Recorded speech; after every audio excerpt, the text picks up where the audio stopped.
welcome back, loony listeners, for another episode of Into the Night, a Moon Knight podcast. I'm your first of three hosts, Connor, Rebecca, and I'm your third host, Ray, and this episode we'll be covering Lemire's Part 2 of Incarnations, Issue 7. Also, we'll be tackling a character spotlight of Stained Glass Scarlet, as well as looking at her introduction in Volume 1 of Issue 14 of Moon Knight. So, grab your issues, sit back, relax, and get your conchu on.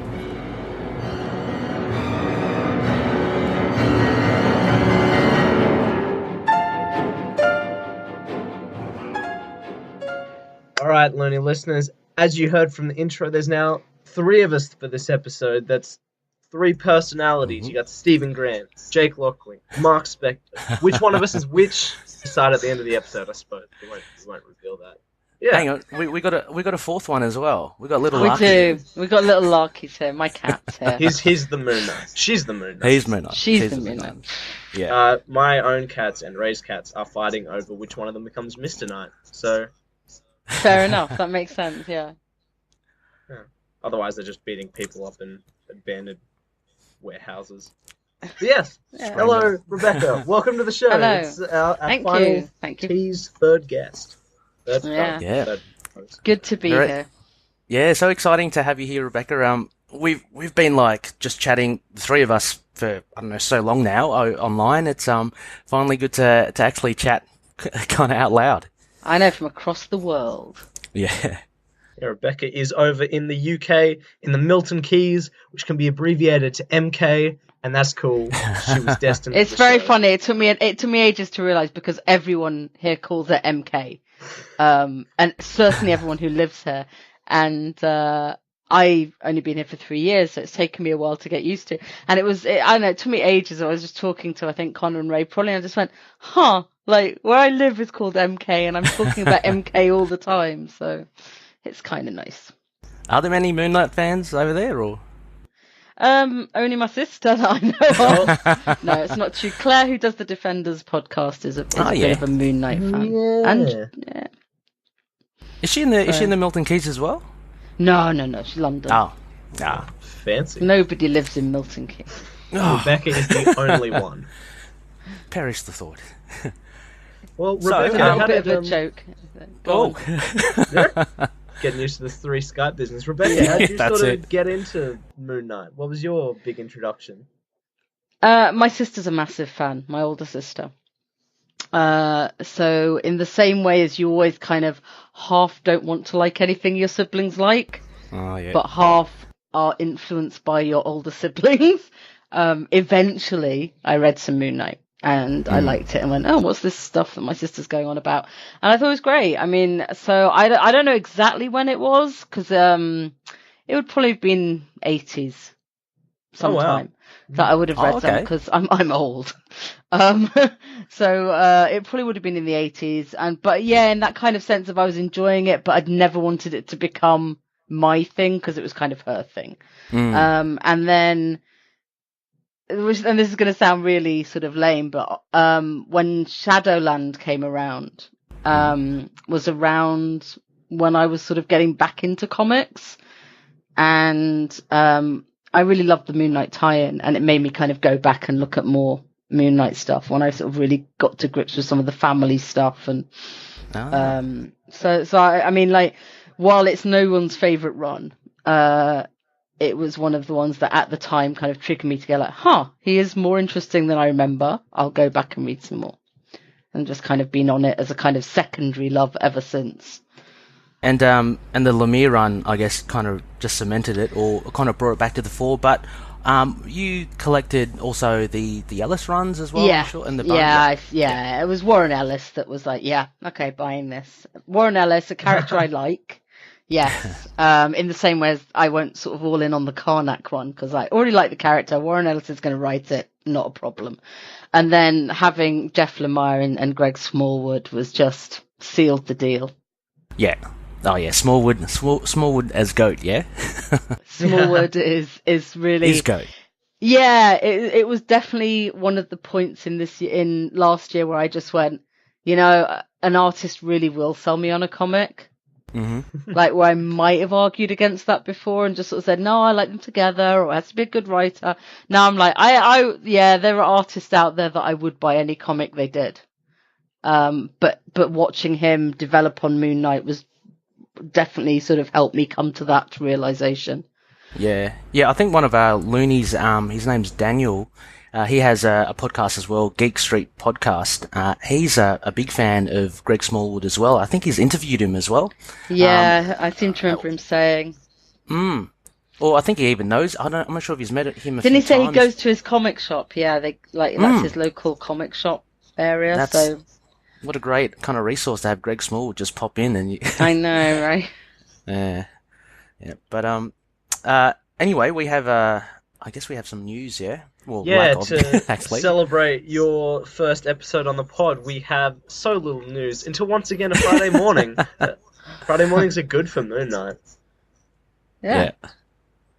So yeah, sort of our first thing to sort of get the to get the small stuff out of the way.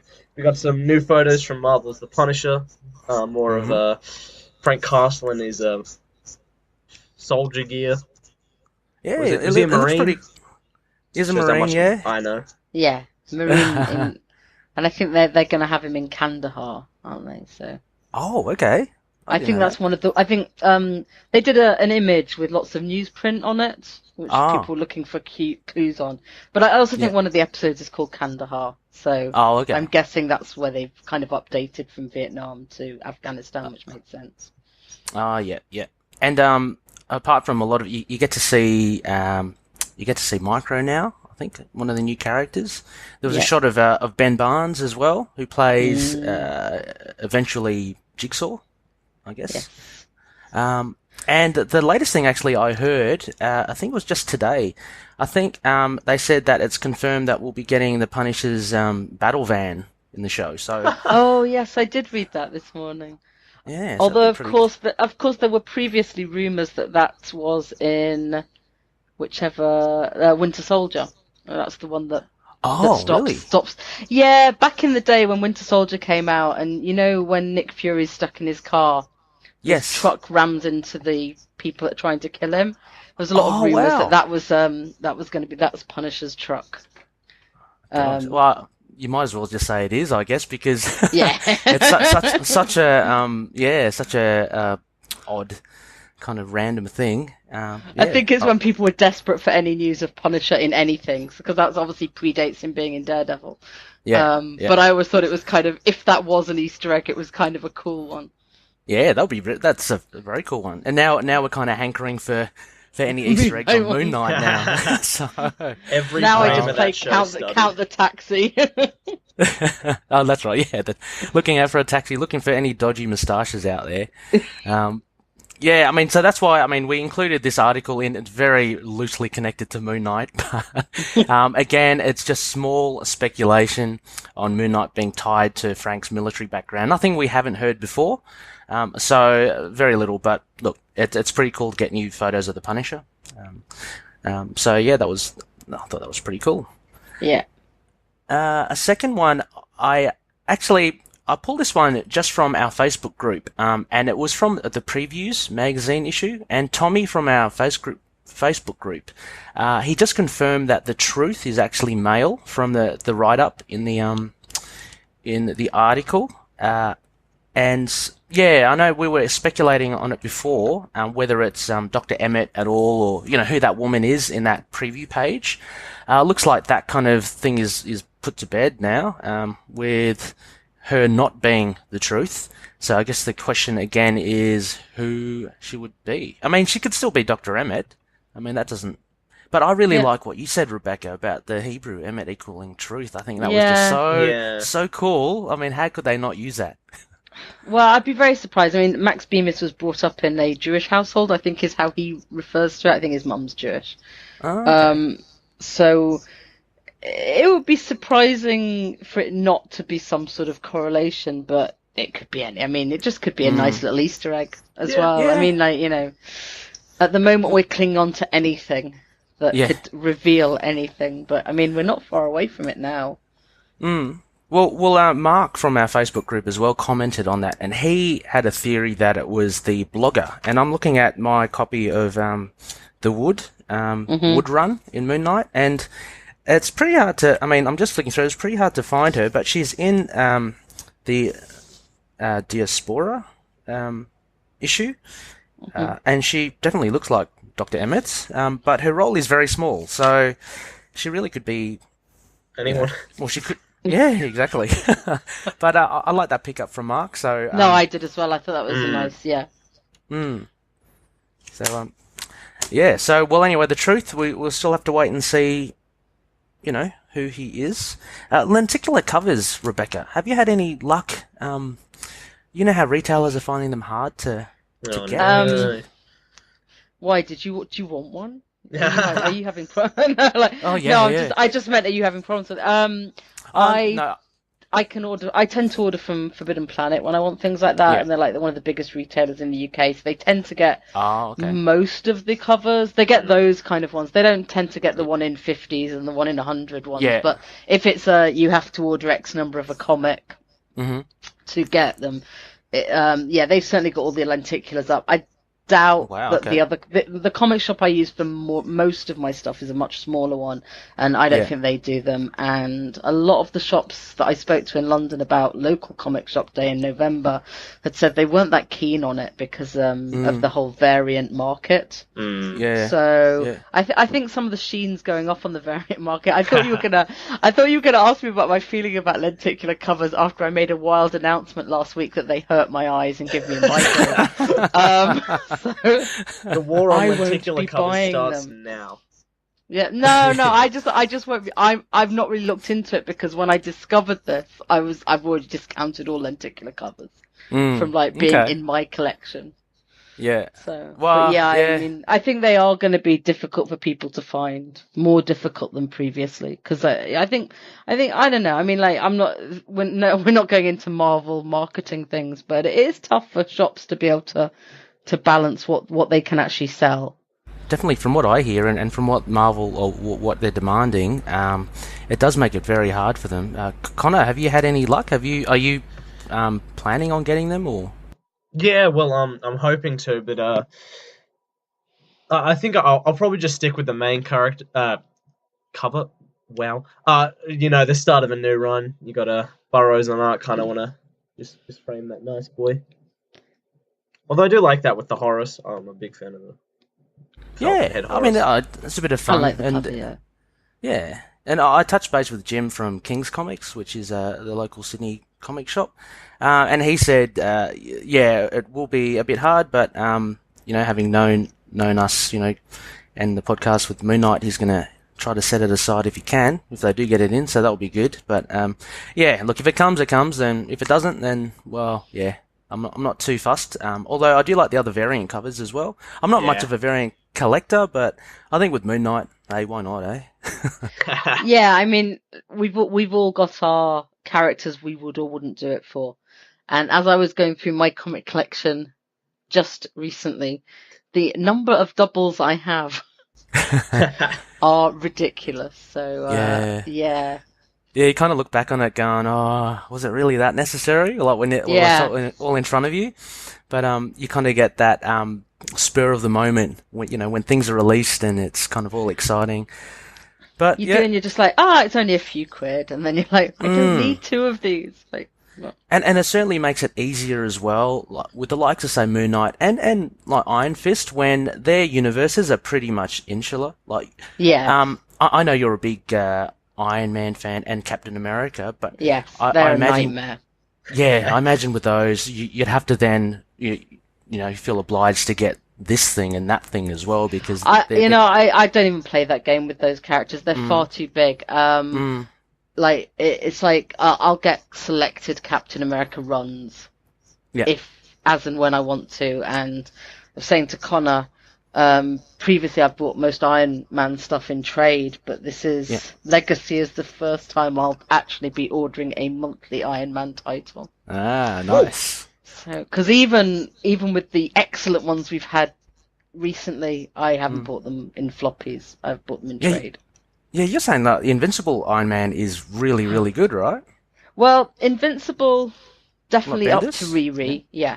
Which, and I like Riri, so I have no problem. I'd say the whole of Invincible, but some people who don't want to read about Riri, the run that goes up till then is good. But Infamous is amazing. Oh, Infamous. Okay, yeah. Right. Oh, that's that's one with Doctor Doom as Iron Man. Read a whole one issue, but it was very good. Yeah, and the and the run before that led into that was International, which was also very good. So I wouldn't mind getting those in single issues if and when I can, but I've got them as trades. So that's beautiful. The hunt continues for the singles. Yeah. It's always fun because you can pick them off like one bit at a time. Yeah, but that's why I end up getting doubles because I don't make lists. I just walk into shops and go, do I like that cover? I'll buy it, and then come back and go, oh, I like that cover last time I saw it as well. What a surprise. Yeah. Oh, cover art is great. I mean, like, a lot of people, I think the guy who runs Moon Knight Life, he basically started collecting Moon Knight because of the covers. So they do have some beautiful covers, Moon Knight. He gets some nice atmospheric ones. Yeah, he's very lucky. Lucky character. Thank you to Moon Knight Life as well for giving us a big old shout out on the Instagram and getting us some new listeners. And Craig Roon, I think that's how you say his name. Great artist. He drew a nice, that was amazing. Amazing Moon Knight picture and gave us a shout out as well. So big love to you two. Yeah. Yeah, it's a lot of sharing the love because geez, those guys, Moon Knight Life and all, they've been around for a while and they've been burning the torch, for Moon Knight for a long time now. So as Connor said on Instagram, we're kind of just new around the scene, but it's really full credit to them for all their kind of dedication. The third bit of news that we have, I guess, that came from you, Rebecca, right? You said it came from a leaked kind of source? Yes, basically Previews World, by accident, last Wednesday, put up the full December solicit catalogue. And when they realised, quickly whipped it offline as various sort of news sites were like, look at this new comic Marvel's doing, and look at this one. So, and someone on Reddit copied them, the DC and the Marvel ones. Anyway, I've not really gone to look at the other ones. So, I shared with you the Moon Knight one for Moon Knight 190 December. 190. Yeah, part 3. Which is Crazy Runs in the Family Part 3, because it's not very spoilery. Like I'm quite good about these things. Like obviously me and friends went off and like shouted excitedly about other comics, and mumbled about spoilers in other things. But the Moon Knight one's pretty straightforward. It's just Moon Knight and the Sun King's orbits are on collision course. Makes sense for part 3 of a 3-parter. Mark's good relationship with his other personalities shows signs of fracturing. And the Sun King reveals his hidden weapon. So, all very wonderfully vague. Yeah, although there's actually been a couple of little chats on Reddit that are expressing grave concern about his good relationship with his personalities showing signs of fracturing because of how the Lemire run ended. Yeah, I'm worried that I think it's par for the course when someone takes on Moon Knight that you're going to want to explore his other personalities. And showing signs of fracturing doesn't mean they will fracture. Yeah, it's definitely I definitely had that sort of scare as well, but it'll definitely sort of be like the solicitations trying to hype it up. It'll probably be resolved before the end of that arc. But it's also one of the gifts of the last run of Moon Knight, but also the problems with it is it's such a perfect arc that really I think we've talked about it before about like whether they could bring in Legacy Moon Knight, but like it's such a perfect arc that you kind of what could come next. I mean, it's a very difficult because it's almost standalone and it's standout. It's hard because it doesn't take him on the superhero thing at all. It is literally all about the sort of internal stuff. And I think it would be, I mean, I can't imagine as a writer taking him on without not wanting to explore that side. So, yeah, and it's solicit language and we have no idea. I've liked everything Bemis has written before, so And we're going to read it anyway. Let's Exactly. Yeah, exactly. Oh, yeah, Bemis's Fool Killer is really cool. I'm just waiting for issue 5 on Marvel Unlimited. But I've loved the first 4. I'm glad you've read 4 now, because that's a good one. Yeah, that is a good one. But just going back to that point about the signs of fracturing, look, I think that's just purely, I think as you touched upon, like a marketing tool. It's like, okay, everyone knows the last run was great, let's chuck this in, and it's kind of like a selling point, isn't it? So, it's all pretty vague anyway. I mean, what the hell It's also something you can probably always say every issue about Moon Knight without spoiling anything. Yeah. I think so. I do like sort of how that it does sort of continue in a way something from Lemire. I really liked that the personalities were so distinct. I think it will positively keep that way, that the personalities in Lemire's run, especially nearing the end, sort of always conversed as if they were like 4 people sitting at a table inside his own head. So I think that's something positive to take away from that. I think Bemis will write very well. Yeah, I've got nothing to add on that. I guess the other thing is there's only 1 issue in December, so it does imply that the double ship is only for November. That's again, Connor. Very good. Connor the Wizard. He's kind of you're a Nostradamus with that. Didn't you pick it was going to be a bi-monthly and then just going to go into a monthly? So I mean, but only because Rebecca talked about it. Oh, okay. So you reveal your source. No, yes. They did it for Iron Fist, but bizarrely, Doctor Strange is doing it the other way around. So Doctor Strange has 1 issue in November, then 2 in December. I was only looking because I'm looking at how I can cut down my comic. Damn, 2 issues. So, the old comic book cull. Yes. That time of year again. Not working well. No, and after T-Bub, I'm sure it's going to potentially grow again. Yeah. Yeah, I suppose just to bring up a point, I like the idea with Horus, the Sun King, sort of possibly being who this is, being in the lenticular cover actually, and it sort of brings an interesting point of how that's sort of going to wrap in, because if it is Horus, he was in Egyptian mythology was actually, sort of a partner in crime to Khonshu, and Khonshu, I think, was even his protector. Horus had, I think it was like the sun disk, and Khonshu has the moon disk, so they were sort of, buddies. So this will be, interesting if this Sun King is Horus, as we see being, most likely, how we see their relations crumble. Which would make sense, because Khonshu's kind of a dick. I can't imagine you wanting to hang around with him, especially over moons. No, I certainly wouldn't. Yeah, he's definitely very unlikable. But so you're saying kind of almost like a Loki, and like say Horus and Khonshu is kind of like a Loki and Thor, yeah. Yeah. I mean, not particularly brothers, but just kind of maybe a bit of a friendly rivalry or something.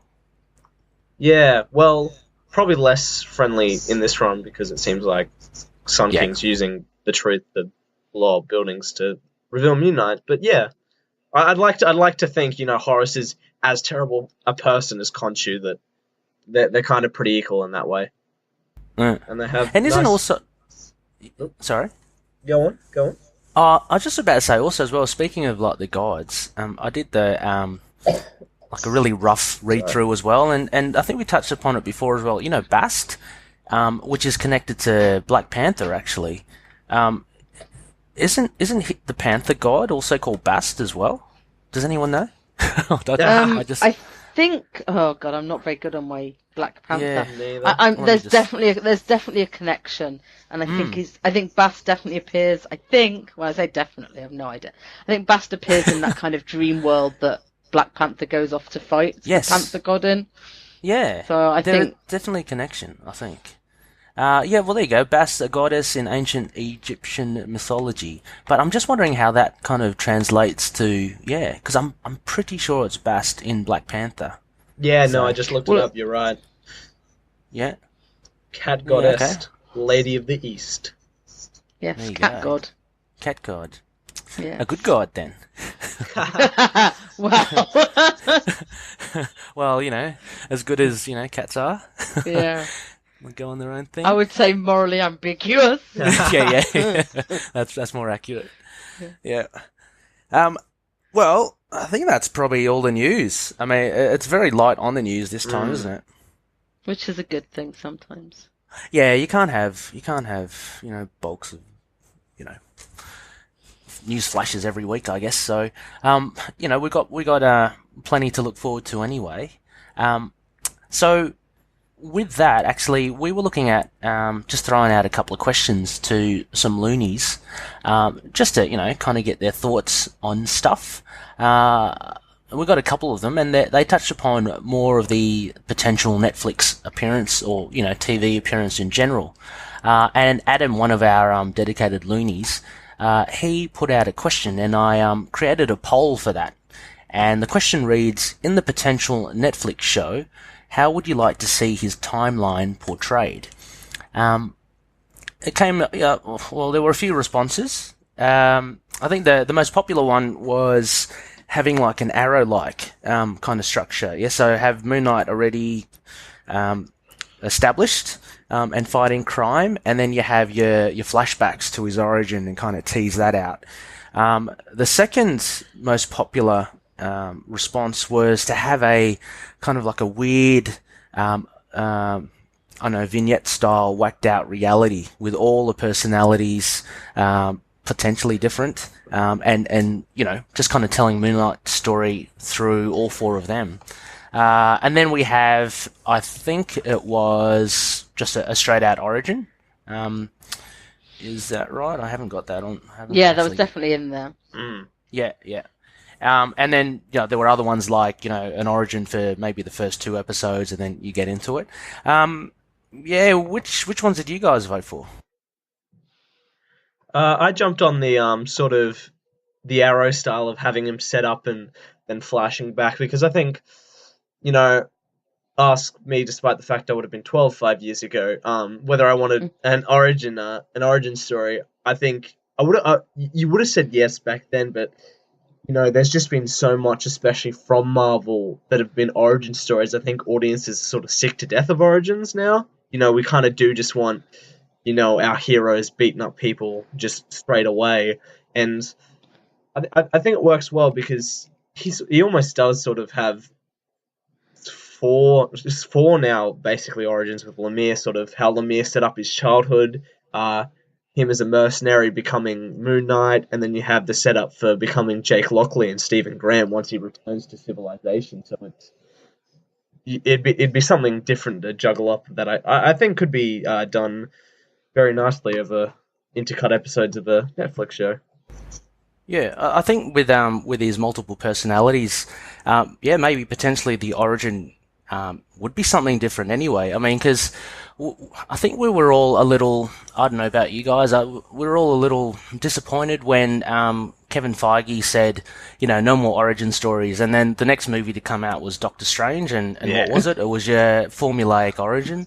I don't know, I just felt, here we go again, and had that kind of origin fatigue. But I think with Moon Knight, with the 4 personalities, it would be it could potentially be done really, really different, and quite well. I picked the, what did I pick? I think I picked the, the weird timeline reality one.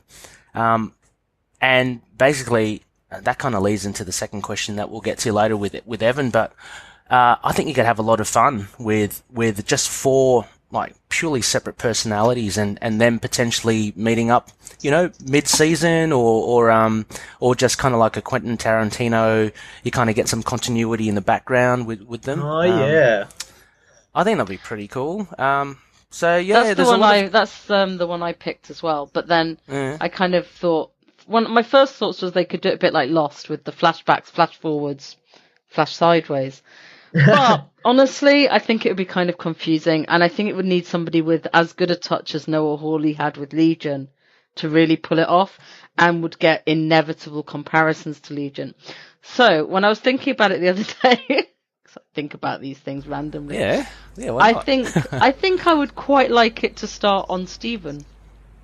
Okay. And do the kind of like actor kind of thing. So you've already got that kind of weird show within a show thing, and then start bringing in the other personalities as in weird ways. So still a weird timeline, but kind of flashbacks. Well, it would definitely be flashbacks to Mark.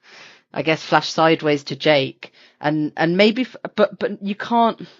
Thing is, you can't confuse an audience for too long, especially not on Netflix. And none of the Netflix shows have actually gone straight in with an origin. Actually, they've all flashed back around episode 2 or 4. Started telling them, or so actually, it could just go straight from Mark Spector in as a fighter. I mean, they could do it, and it'd be like totally different for us all. But you're right, film-wise and MCU-wise, we've done it all over again.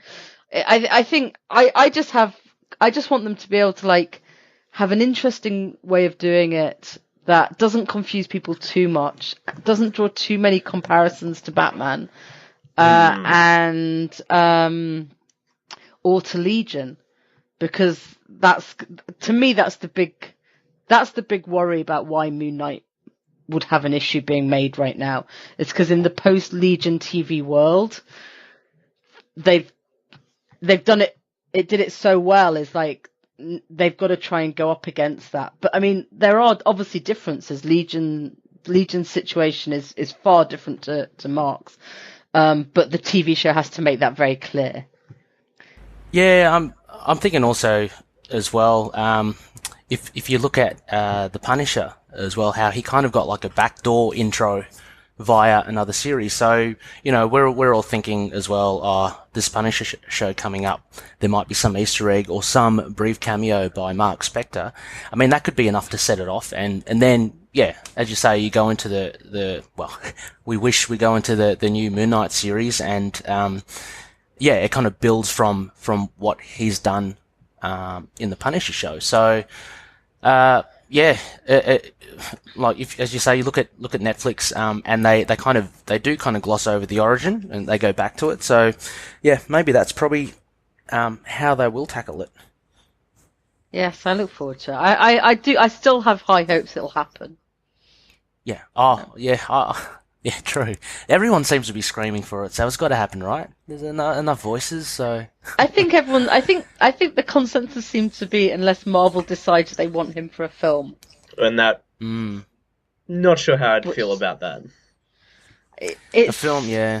Yeah, it's tough, isn't it? Because like we're so used to the whole Netflix world, and it being a bit darker, so it fits kind of well with Moon Knight and street level and New York. Everything seems like prime for him. But yeah, I mean, I'd take a film. Oh, definitely. I think, you'd end up just feeling, a little disappointed, but just to have him on screen would be just a... And the costume would probably be better. Oh, yeah. You might get the costume. Yeah, well, yeah, because I'm thinking otherwise you might get another, was it Diamondback? Kind of scenario where at you look at it at least it was fairly comics faithful. It was just a hideous costume. It was faithful, but it was just like, I don't know, it didn't suit the context. And I think the problem is we don't really need them to be faithful to 70s costumes. Yeah, I think that's a clue right there. So, and the second question from the Facebook Facebook group was from Evan Goldstein, and this is kind of like a follow-up to it. And he said, look, if they make a Moon Knight movie or TV show, how would you feel if they had different actors play each of his personalities, all similar in appearance, but very different acting styles? That would be a real spin-out, and I think, Rebecca, as you said, it might confuse a lot of people. Yeah, I love the idea conceptually. I just don't think they would get actors that looked enough alike.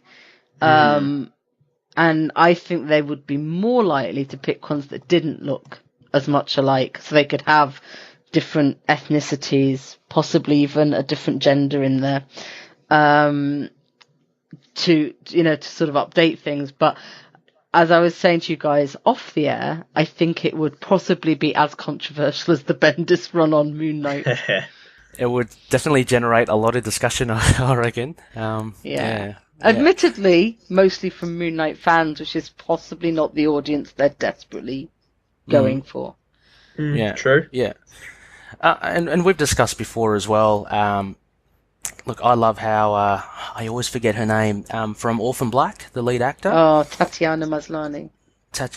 Yeah, she's absolutely fantastic. And what I find really, really good, and can be done with Moon Knight, is you have the same actor, but when they act so differently, it's actually quite disturbing. I mean, because they're totally different people, and if the actor does it well, it's quite effective, I think. Yeah, you absolutely forget she's playing. It's different. You forget it's the same actress. Yeah. When you see them all on screen together, and it's got to be tempting to try and do something like that. Yeah, and it'll be a juicy part for the actor. I think. I think you would have actors knocking at the door to want to play it. Yeah. More lines to learn. And I think, instead of sort of having that, I'd love it more to be, what we're seeing in the Lemire run right now. That, we have 3 different artists doing Lockley, Grant, Spectre, Moon Knight. I'd love to have almost possibly even like 4 directors on an episode, or a director very distinctly switching up directing and coloring and mise-en-scène styles between every personality. I think that's kind of the way I want to showcase our jumbled main character. Oh, that would be really good, actually. They could take a hint from Bloodshot and have an animated one. Oh, yes. Moon Squirt. Well, yes. Now, that's a good idea, Connor. I reckon that'd be really, really good. I mean, just taking a leaf out of the, Francavilla and Wilfredo Torres and Stocco. I think that'd be great if you have really distinct directors. And that you have that as your basis for style, because didn't everyone in the Iron Fist Netflix show, like one of the standout one was the RZA episode, wasn't it? And that was distinctly different. I think more like action wise from the rest of the episode. So I think that can definitely play on that. Sure. Actually, if I could add another little question following on from our Netflix talk. This was quite a bit ago, and I've been waiting to talk about sort of questions from this on September 5th on one of our posts on Instagram. A user by the name Dr. Dre Says, who's as you can if you see his profile, quite a comic book fan. He says he asked the question of if they did a Netflix show, if you would prefer it to base it on Moon Knight Volume 7, the Ellis Wood Bunn run, kind of like how each issue was a setup, one story, move on to the next. Would you guys prefer that, or sort of have that cut into your Moon Knight Netflix show? I think that's a great idea. I think if you're saying like just one shots each episode. Yeah, that'd be pretty cool. Something different, and well, I don't know how Netflix would feel about that, because they kind of want everyone to watch it all, right? And with that, there's a potential of, oh, that's great, and that's it. Unless it was really good, and I don't know. That's what I think. But I think that could work really well, because then everything's fresh. Like the new episode, it's all fresh, right? But the problem is that you'd have to still introduce Moon Knight to the audience, like to the non-fans. So that would be pretty hard to do with the one-shots.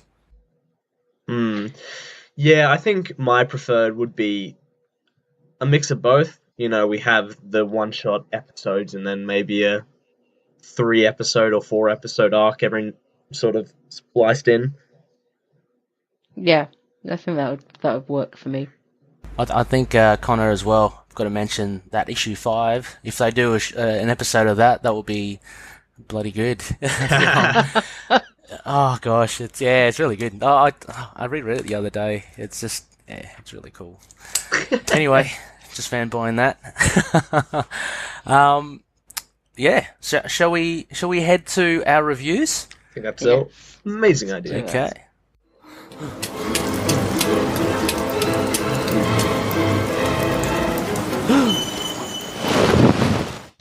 All right. So, we have here, Looney listeners, we have, as usual, we have our reviews.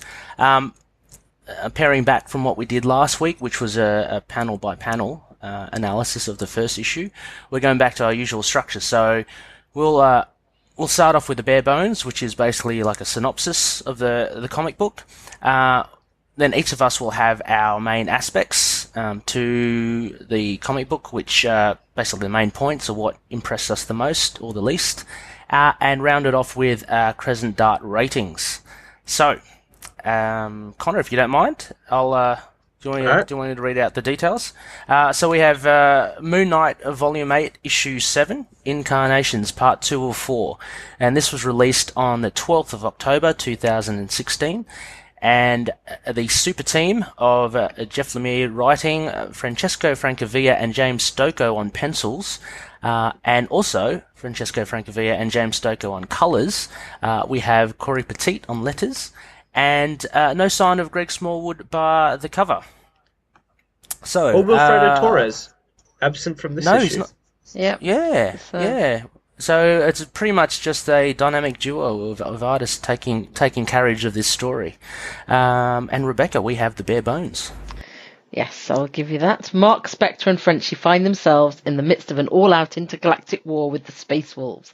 Earth has completely fallen, and so the remaining humans who fled to the moon make one last stand against the Wolf onslaught. During the battle, Mark and Frenchie spot General Lupinar, the leader of the Space Wolves, and decide to engage. In the ensuing battle, the Space Wolves command ship appears, and as Mark focuses attention on General Lupinar, he's struck by a jarring, otherworldly sensation. For a brief second, he assumes the role of Jake Lockley, and confused, both Mark and his Jake persona are confronted with a collision of sorts. The Moon Knight 1 jet crashes onto the surface of the moon, and as Mark gingerly staggers out, they're not without casualty. Frenchie is dead. But what's more perplexing is that the moon jet is now a taxicab. Instantaneously, Mark becomes Jake again, and as he still struggles to gain composure after the crash, he spots Gina's diner and makes his way there. Again, Jake becomes Mark, and this time he's on the moon, heading towards the moon base. Suddenly, General Lupinar appears in his fighter jet, and before Mark can stop him, Lupinar crashes into the moon base with the Wolf Command ship close behind. Mark finally gets to the base, spots Lupinar, and the two engage in a savage fight. Mark's heart sinks as the command ship also arrives, offloading an army of space wolves, which easily overcome the defenseless human inhabitants. Mark can only watch as each human is either killed or turned, and Lupinar takes advantage of Mark's distraction, bites him, and intent on turning him into one of the things he hates. As if from a nightmare, Jake promptly awakes and finds himself next to Gina's diner with his taxicab intact. Convincing himself his hallucinations of space wolves and moon bases are a result of him crashing the cab, Jake wanders inside Gina's diner to gain some respite. Shockingly, Jake is confronted with what looks to be a massacre. Numerous patrons and Gina herself lie dead in a bloodied mess. A shocked Jake can only stare as the police arrive, pointing guns and screaming for Mark to surrender. Boom. Yeah, boom. A massive issue, and quite fun. With the chopping and changing of Jake and Mark Spector. Yes, quite rapid chopping at times. So, like, initial thoughts. What did you think of the issue as a whole? Just crazy intense. I guess I'll go. Yeah, I mean, I've sort of loved the Stocco big space battles, and the, you know, who doesn't love the seedy underbelly with Jake Lockley, and just sort of this, you know, real left-turn decision to make it just these two artists as their worlds come head-on was just, you know, crazy. It was a crazy ride. It was just snap, snap, snap. Everything changes, you know. Everything in a story that never consistent. Everything we know changes by, you know, the start of this issue, midway through the issue, and the end of this issue. And it was it's incredibly memorable. Might even be my favorite so far. Just putting it out there to start with. Yeah. How about you, Rebecca? I seem to remember this was the part in the run where we would all read the issue, go online and say, I read it, I've no idea what's going on, I'm loving it. Yeah. And it was kind of nice to go back to it, knowing what was going on a little bit more. To go, I mean, I honestly, I agree. It's so beautiful to see how the interchanges and the intercuts were done. And they've really taken the two polar opposites of like the most techie, space wolfy, ghost, like sci-fi, down to the as street level as you can get with Lockley. And yeah, you really have this sense of disorientation, which is obviously trying to sort of mirror what's going on in his head. You've still no idea what's real. And like, but we had this for so much of the run, and it's so enjoyable because to be able to pull that off and keep people buying the comics is pretty masterful, both in storytelling and art. And yeah, it's a hell of a ride. And going back to it, like, because I have to say, first time round, I'm not as big into sort of space opera, sci-fi stuff, but it's just so luscious and beautiful. And the whole idea of like space werewolves. I know, very random. I mean, obviously Moon Knight's, the moon and werewolves, he's got that connection, but yeah, definitely. I think the absence of Stephen Grant as well, and what you were saying, Rebecca, about not knowing if any of it's real. I think previously, there was almost an implication that Stephen Grant, was the real world. Mm-hmm. And so to have him not here, you're kind of just left to your own devices, just kind of in the middle of this massive space war, and then thrown into with Jake Lockley on the streets. So yeah, it was I found it very like visceral, like it definitely mirrors one of my favorite books, which is like Slaughterhouse 5. That whole not really feeling anchored to the story, like you're not really sure what's happening, but you like that because that's what the protagonist is feeling. So. And that's a good point. I think it's very rare to actually go, I have no idea what the hell is going on, but I love it. You know what I mean?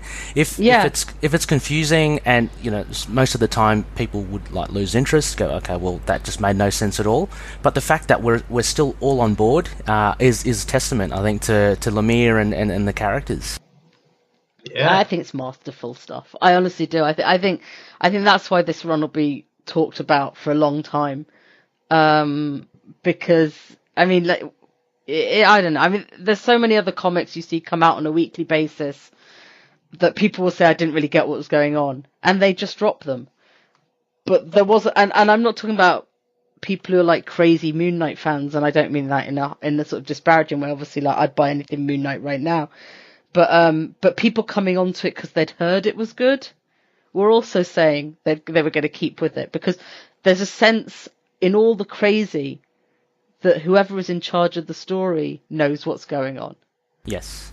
And that's the sleight of hand masterfulness of it, is that like you might not know what's going on, but you still have this comforting sense that someone does. Yeah, you pretty much trust the writer knows he's gonna lead you on to, all the answers will be answered, or you'll get some sort of closure.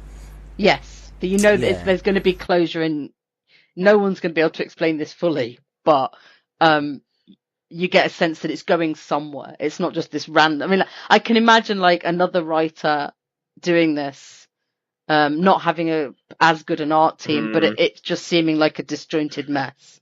Yeah, and the art, you're right. The art really does make the difference here, and perfect casting. I think we've discussed it kind of off air as well, just with, and I think last episode as well, just with the choice of artists for each of the genres that I guess the personalities encapsulate. It's just really good.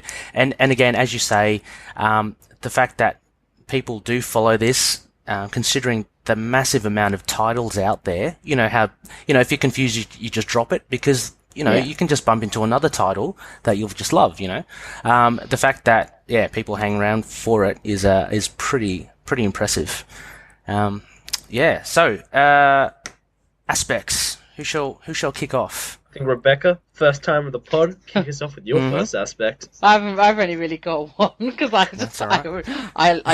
peeked at yours and figured you'd have both covered everything else. Mine really was the artist, actually, because the other thing is, like, I mean, and again, no disrespect for Moon Knight, he is not one of the premier titles at Marvel, and like, yes, they've got a great writer in Lemire, and yes, Smallwood is amazing, and yes, well, you know what I mean.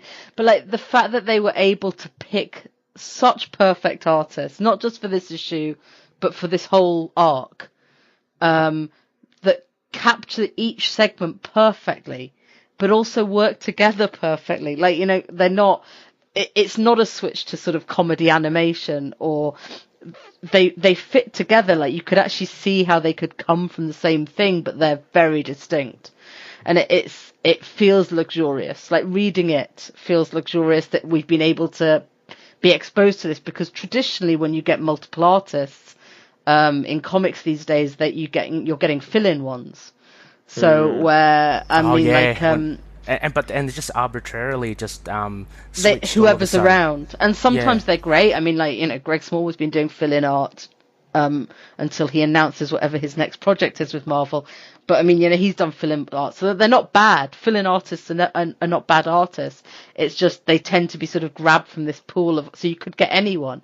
And it says something about the sort of respect for this run, is that they got all these artists to come in and do these bits, and you know, and they make it stand out. I have this little fantasy. I'm not too sure, but I kind of think that Moon Knight, with writers and artists, it's such a small little title in the whole canon of Marvel, but it seems to attract a lot of really good artists and writers. Do you reckon a lot of the creative artists kind of vie to go on Moon Knight? I don't know, but I definitely think it's a thing you wouldn't turn down. And I definitely think, especially with this arc, like, if you're told, go wild, you're getting the space stuff. Go wild, we want it to pop it in you. I mean, and they've usually, a lot of time, fill-in artists have to stick with styles that have already been established. Like, we've just had another very good fill-in artist on Black Bolt, where Fraser Irving came in to do a bit of Black Bolt because Christian Ward's wife has just had a baby. And was clearly, I mean, obviously this issue came out well before the baby, but she was clearly in the last couple of months of her pregnancy. So, and that's why they got Fraser Irving in. But he's had to keep it akin to Christian Ward's style. Whereas this they're like, no, we're picking you because of your style. Do it your way. You do you. Which I'm sure is why they got these guys. Yeah, I think so. You know? It makes a massive reason to get them, and it's right in their wheelhouse. I mean, if you look at Stoko, I mean, he's just done all that sort of stuff. And Frank Avia, I'm not too well. I've seen his stuff on Black Panther before, when Black Panther took over Daredevil's role. I've seen him on that as well. But it just seems that he's got that kind of noir kind of sensibility to him. You know, and that works so well. It works so well, yeah. And Torres just with the clean art. I've got a little comment then about the artist here. Don't want to cause ripples, but but you know, I love both of the art as well. But did you, any of you, find maybe a slight difference in quality to Frank Avia's art in this issue compared to the rest? I found it a bit. I don't know if he ran out of time, but it seemed a lot more stylized than what he would be usually do. Did you pick that up? I thought that was on purpose. Yeah, me too. Admittedly, like, it seemed another one of my points later with the way especially color is used by these two artists to represent, you know, the changes between the two as they really begin to meld and blend in the middle. It definitely seemed like, you know, with the way the narrative was structured, Frank Avia possibly wanted to emulate Stokoe's a bit more to sort of make that transition as, you know, these two worlds sort of collapsing on each other. Well, yeah, I mean, I thought maybe then it was just the fact that we did have Stokoe's art in parallel to Frank Avia's, that actually Stokoe being so ultra detailed, when you flick to Frank Avia's, it just actually seemed a lot more simplified than what you used to. But that might be just because purely perspective that you flick between him and Stokoe. That's probably exactly what it is, because like in the other issues where you have more artists, it's pretty less noticeable. Yeah, because I didn't notice it like in the last issue. I thought that was, you know, that was great. I mean, not to say that this art is bad by Frank Avia. It looks really good, but I'm looking at the that page where you have Jake Lockley just standing like the top half of the panel, and there's purple, yellow, and and to me, I remember flicking to that going, oh, it's, you know, I'm sure he could have added a bit more detail there, but yeah, anyway. Yeah. So did that tie into kind of your one of your aspects? Or? Uh, yeah.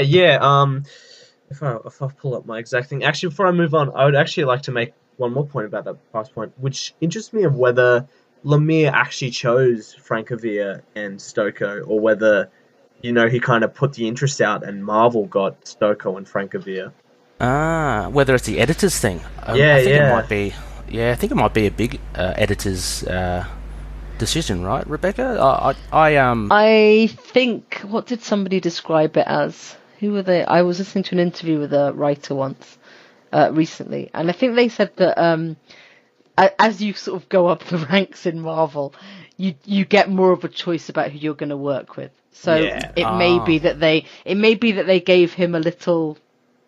These are the people we're suggesting. What Right. do you think?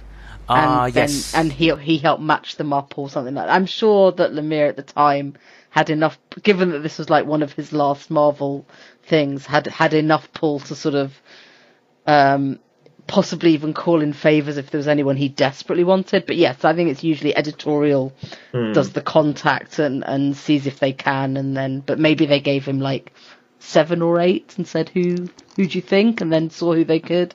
Might be a case of dangling the carrot to him, maybe entice him to hang around a bit longer. Yeah, hey, look, if we get who you want, yeah, that's a good point. Yeah, I think that was Rebecca. I think that was Greg Smallwood's interview. I think maybe thinking of maybe, yeah. Because I remember there was a video of his interview. I can't remember who interviewed him, but I remember Smallwood talking about that. But yeah.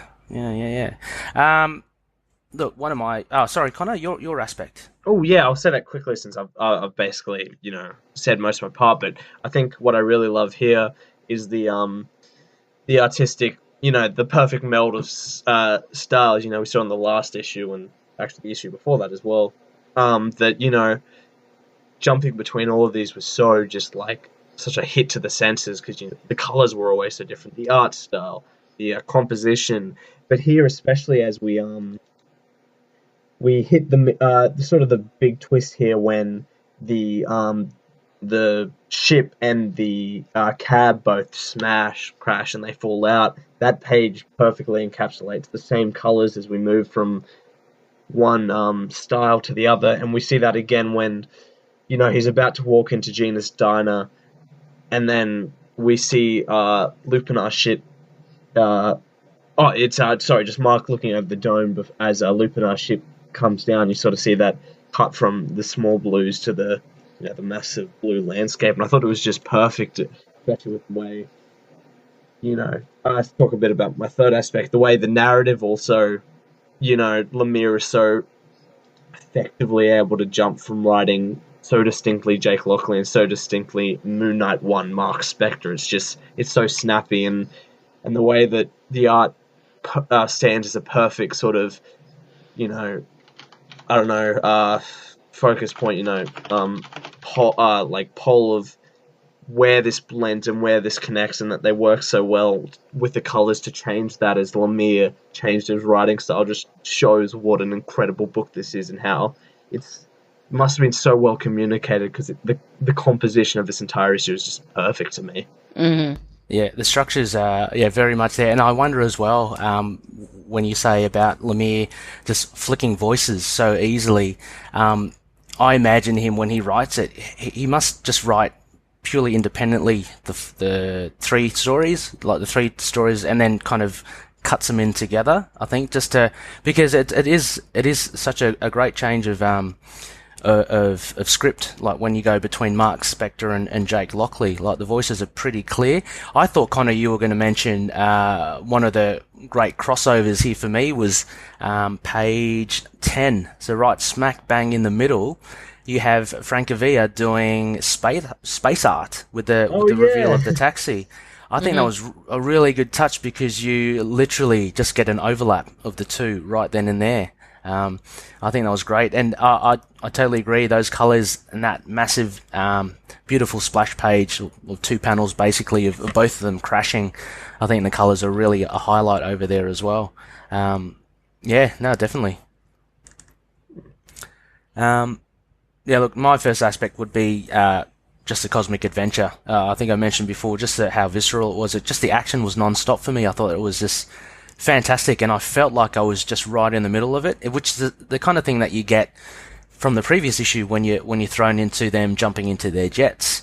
I think I mentioned last time it kind of reminded me of Starship Troopers, but just the space action is great, and yeah, look, I don't mind the cosmic stuff as well. I'm following Guardians of the Galaxy, so I love all that stuff. And Stoko and Lemire do it really well. I like the designs of the Moon Knight jets. I think I think a lot of thought was put into that, as well as the pilot suits. And also, I love the little moon wings that Mark has. Oh, I love those. As an emergency thing that he just jumps and jets over to the bubble. So they're so ridiculous, but I love them. Yeah, it's just so like calmly done. Of just like, oh yeah, I'm just gonna flick my wings my on. little backpack just goes into little half moons. Yeah, and I've got to include my symbol whenever I can. So yeah, branding, the wings look like moons. Branding mark. Yeah, exactly. So no, yeah, I thought that was great. Yeah, and I must say I far enjoyed the space bit here than the street level stuff. But as we mentioned, it's all kind of interwoven together. Have you got another aspect there, Connor? Yeah, actually, one of my other aspects follows directly from yours. My first one was that space opera, and reminded me of, I suppose, my very specific watching of a lot of space opera anime. It was totally blown my mind. Like I felt sort of, Legend of Galactic Heroes. I wouldn't have at all been surprised if Mark got in a Moon Knight Gundam to finish off the space werewolves. The weak door. That would have been cool. But yeah, no, cool, I totally love that, and I think that's why I, attached myself to Stoko to remind me of all the stuff I watched, growing up as well. I just really love spaceships and space werewolves and lightsaber battles and crazy villains in their big cockpits screaming about, aha, this is the last stand of humanity. Ahaha. Yeah, they've even got the lightsabers, don't they? They've got these.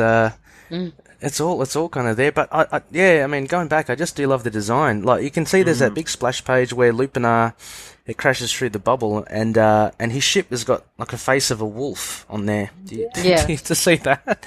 It's just I don't know, Stoko. He's just let loose on this, I think. And yeah, his designs are just so cool. Yeah, just the man detail. Yeah. My second one would be segue into General Lupinar himself.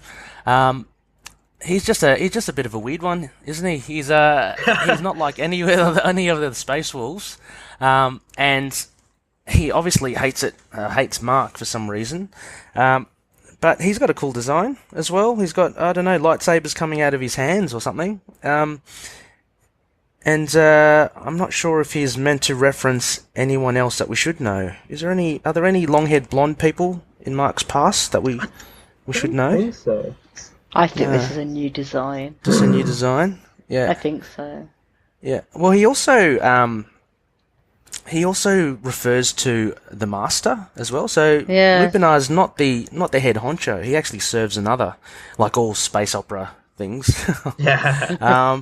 All comic things. All comic things as well. So it just makes me wonder who the big bad is. And I thought we would have gotten a reveal with that command ship because we see that early on, but it just ends up being a ship full of those animalistic space wolves which just pop out. So no answers there. Have you got another one there, Connor? I covered my third point actually, and I see we have a very similar fourth point, so I think I'll let you go into your third aspect. Oh, okay. My third was just the intertwining, between Mark and Jake. I think I touched upon this just before, but I love the fact that that they kind of collide, both literally, you see when they crash through the windscreen, but with the art as well. The shot of the taxi on the moon and Francavilla taking that art himself. I just love the structure of how they do it. Apart from the story and the great visuals, I really do dig how things are kind of put together. And I thought it was very sensible and and it's quite a good way to structure it.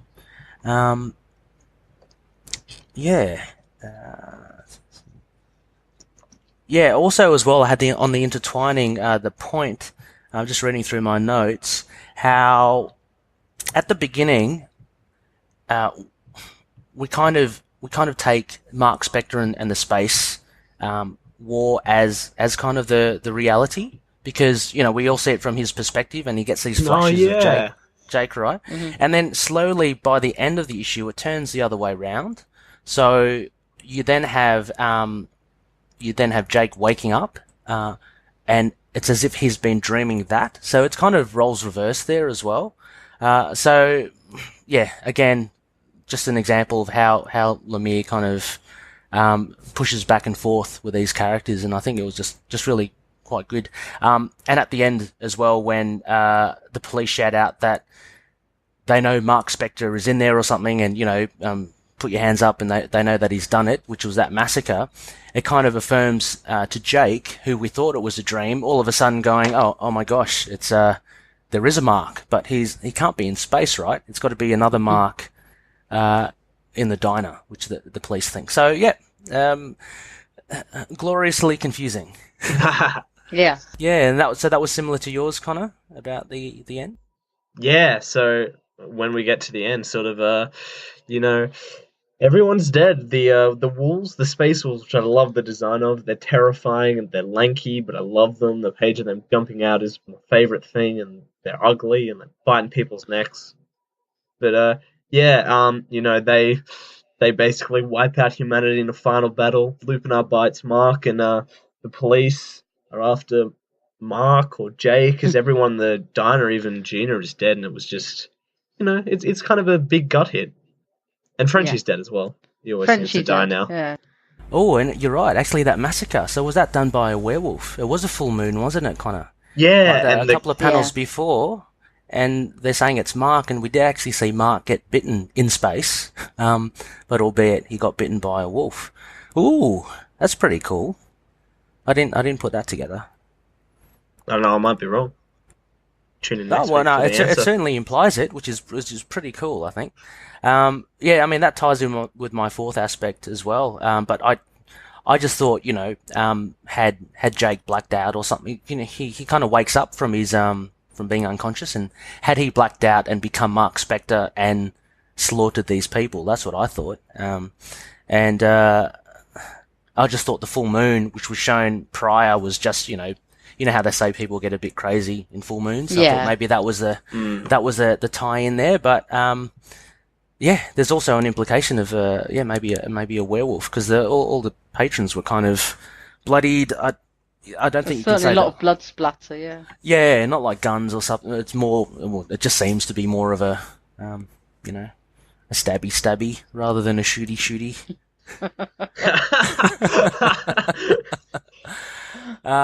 Yeah. So yep. So a good issue, eh?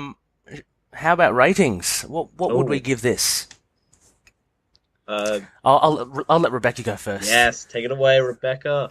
What are we doing, out of 10? Out of 5 crescent darts. 5 crescent darts. For with the missing one for confusion.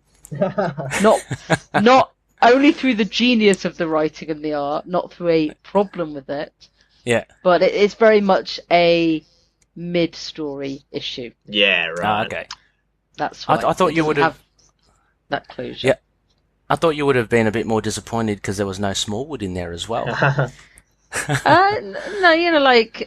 it just makes it better when he comes back.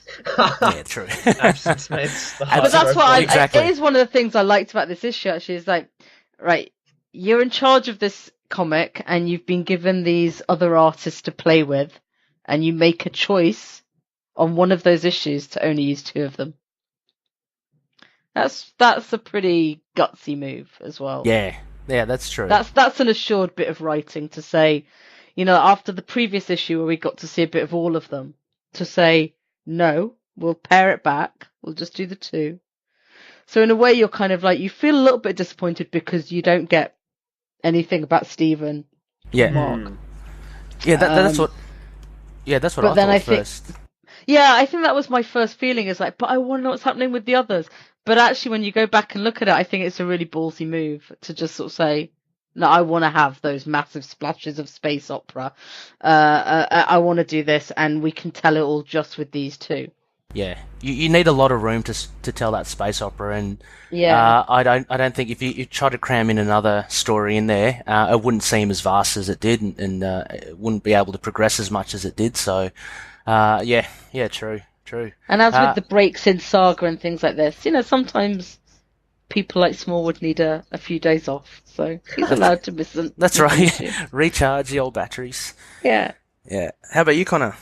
Look, you've probably heard me fanboy. I think it is a mid-issue, but it swept me off a bit. I think I'm very much into space werewolf combat and, I don't know, cabs crashing, I suppose. But yeah, I mean, I fell in love. I think it was a 5 out of 5, 6 out of 5 for pure hype, but it was just a very strong issue that sets up where we're going with this, very nicely. Yeah. I'd probably lean maybe similar to Rebecca. I'll give it a 4, because I think I gave a 5 or a 6 to the last issue, which I thought was great. This was good. I love the space opera stuff as well, and the art was just fantastic. The writing was very clever, just how he structured everything. But yeah, I did feel, it was missing like the street level Moon Knight. I know. I would have liked to have seen Mr. Knight or Moon Knight somewhere. But it was, it was a still fun ride, so it wasn't bad by any means. So I'll give it a 4. So there you go, loonies. High praise yet again for Volume 8. So that was Part 2. So we've only got a couple more issues to end this arc of Incarnations. But yep, it's coming along nicely. Okay, as a bit of a break, we have a character spotlight now, which we did previously with Morpheus, and this time round we're doing Stained Glass Scarlet. So I know, Rebecca, you don't know too much about this character, right? I certainly didn't. No. Yeah. And I don't know, where do we start? Her origin? Without getting too far into the whole kind of story of it, she's basically like a nun with a gun, right? Yeah. I think I just that's just my impression. Ex-nun with a gun. Ex-nun with a gun, or ex-nun with a crossbow, I guess. Yeah. But she's a bit of a twisted one, like all Moon Knight adversaries. She's not 100% there, is she? And she remains quite ambiguous as to, whether she is a bad person or a good person. That's my impressions. What do you think, she's Connor? like a less playful Black Cat, never really hero villain doing things good and bad. You never know quite where the hero stands with them at this point. And I suppose as Moon Knight should be, she's very much a darker sort of, very almost similarly almost unhinged, entirely unsure of their mental state or how well they are and what their intentions are. Yeah, mm-hmm. And she's like massively like understated in the fact that she hasn't any superpowers or anything like that. Yeah, in the issue that we'll see, she doesn't show any. She doesn't display any fighting skills. Although in Wiki it mentions she's an expert martial artist, so I don't know where she managed to get that. And she ends up being a marksman with a crossbow. So she hasn't got much to her arsenal, I think, by way of action and all that. But she's certainly very interesting because I think her history is the biggest pull for her. Mm. And we see that in 14 about how she came to be the way she is. And also she has this strange bond with Moon Knight, which is never really explained. I remember reading up on that and just being so lost. Was that a Mark Spector Moon Knight thing? No. Actually, yeah, sorry. Yes, it was. It was in Scarlet Redemption. Again, nothing is really explained there. But they have this psychic bond somehow, and there's that kind of whole push and pull of Mark falling for her, and her falling for him, but at the same time she wants to kill him. You know, kind of like a typhoid As Mary. you do. Yeah, as you do. Yeah, which is any healthy relationship. Yeah. But yeah, so she's very, very interesting in that regards. But as for like a traditional comic book character, there's really not much to her. Yeah. So other than that, we've got here on the notes here. If we start with the abilities, again, she's expert in martial arts, trained in combat. Oh, when she became a prison guard in a women's prison. Okay. I didn't remember that. Yeah, it's sort of weirdly sprinkled and a bit more in Resurrection War, I think, because she's a she's a big plan that I could be misremembering. I need to return to Resurrection War. Resurrection, yeah, it's a great one with that. Was it Tommy Lee Edwards? Great art. Yeah, proficient in bayonets, guns, and the crossbow. You know, because as we all know, nuns are trained in that. in the nunnery. To be fair, being skilled in the crossbow seems to be not that hard in the Marvel universe. Hawkeye just that's true. Skill. Hawkeye, new Hawkeye. Yeah, you know, they're all over the place. Although Hawkeye's got, where did I read it before? Apparently, there's have you come across it? There's an explanation why he's so good. He's got some condition with his eyes or something. Yes, but I was talking about Kate Hawkeye. Really? Oh yeah, Kate. Like, she's just you can have, you know, like there's a lot of very good marksmen in the Marvel universe. What's Kate's background with Hawkeye? I'm actually not too familiar with. She's from another reality, right? No, she was I don't think no. She was actually shout out to Living Between Wednesdays for covering Young Avengers to give me the answer to this. She was like she's this daughter of these rich people when she's basically real bored of just, you know, living that rich boring life, when the Young Avengers come along back around Avengers Dissemble, and she's just, I don't know, I suppose she just got really good at being a marksman with a lot of money over those years. She was raped, and part of the training thing was to not be in that position again. But she's just a rich kid who had this traumatic experience and has just trained. You know, so that's what I mean about, it's possible to train to be as good as Hawkeye, apparently. But she obviously has some natural talent that, you know, I'm not... Yeah. And how did she pick up the again, just as we just slightly go on a tangent, how did she, why did she pick the Hawkeye moniker? Was that because he wasn't Hawkeye at the time? So she just filled in the gap. Yeah, it was either when he was dead or being Ronin, and they break in and she steals his bow. Oh, okay. Yes. I mean, I think and then they have this sort of run in where they have little like shooting, whatever. I don't know I'm not like massive, like, please don't write in and tell me how little I know. But like, I've seen the bit where she steals his bow. I've seen the bit where he goes to get it back, and another bit where he sort of gives her one and says, you know, here, have it. Yeah. And that's when they kind of accept that they'll be the two Hawkeyes. Yeah, I think that was I read that in the one of the big trades for Matt Fraction. Yeah, they had like one of the backup story, like that they tag one of these issues at the end. Yeah. Check out Young Avengers by Alan Heinberg and Jim Chung. Yes, definitely do. It's very good. That's where she begins. Oh, okay. I'll get it, because I'm loving the series. I think I spoke to you guys about that latest issue. It's just so good. Fantastic. You got to. Did you read it, Connor?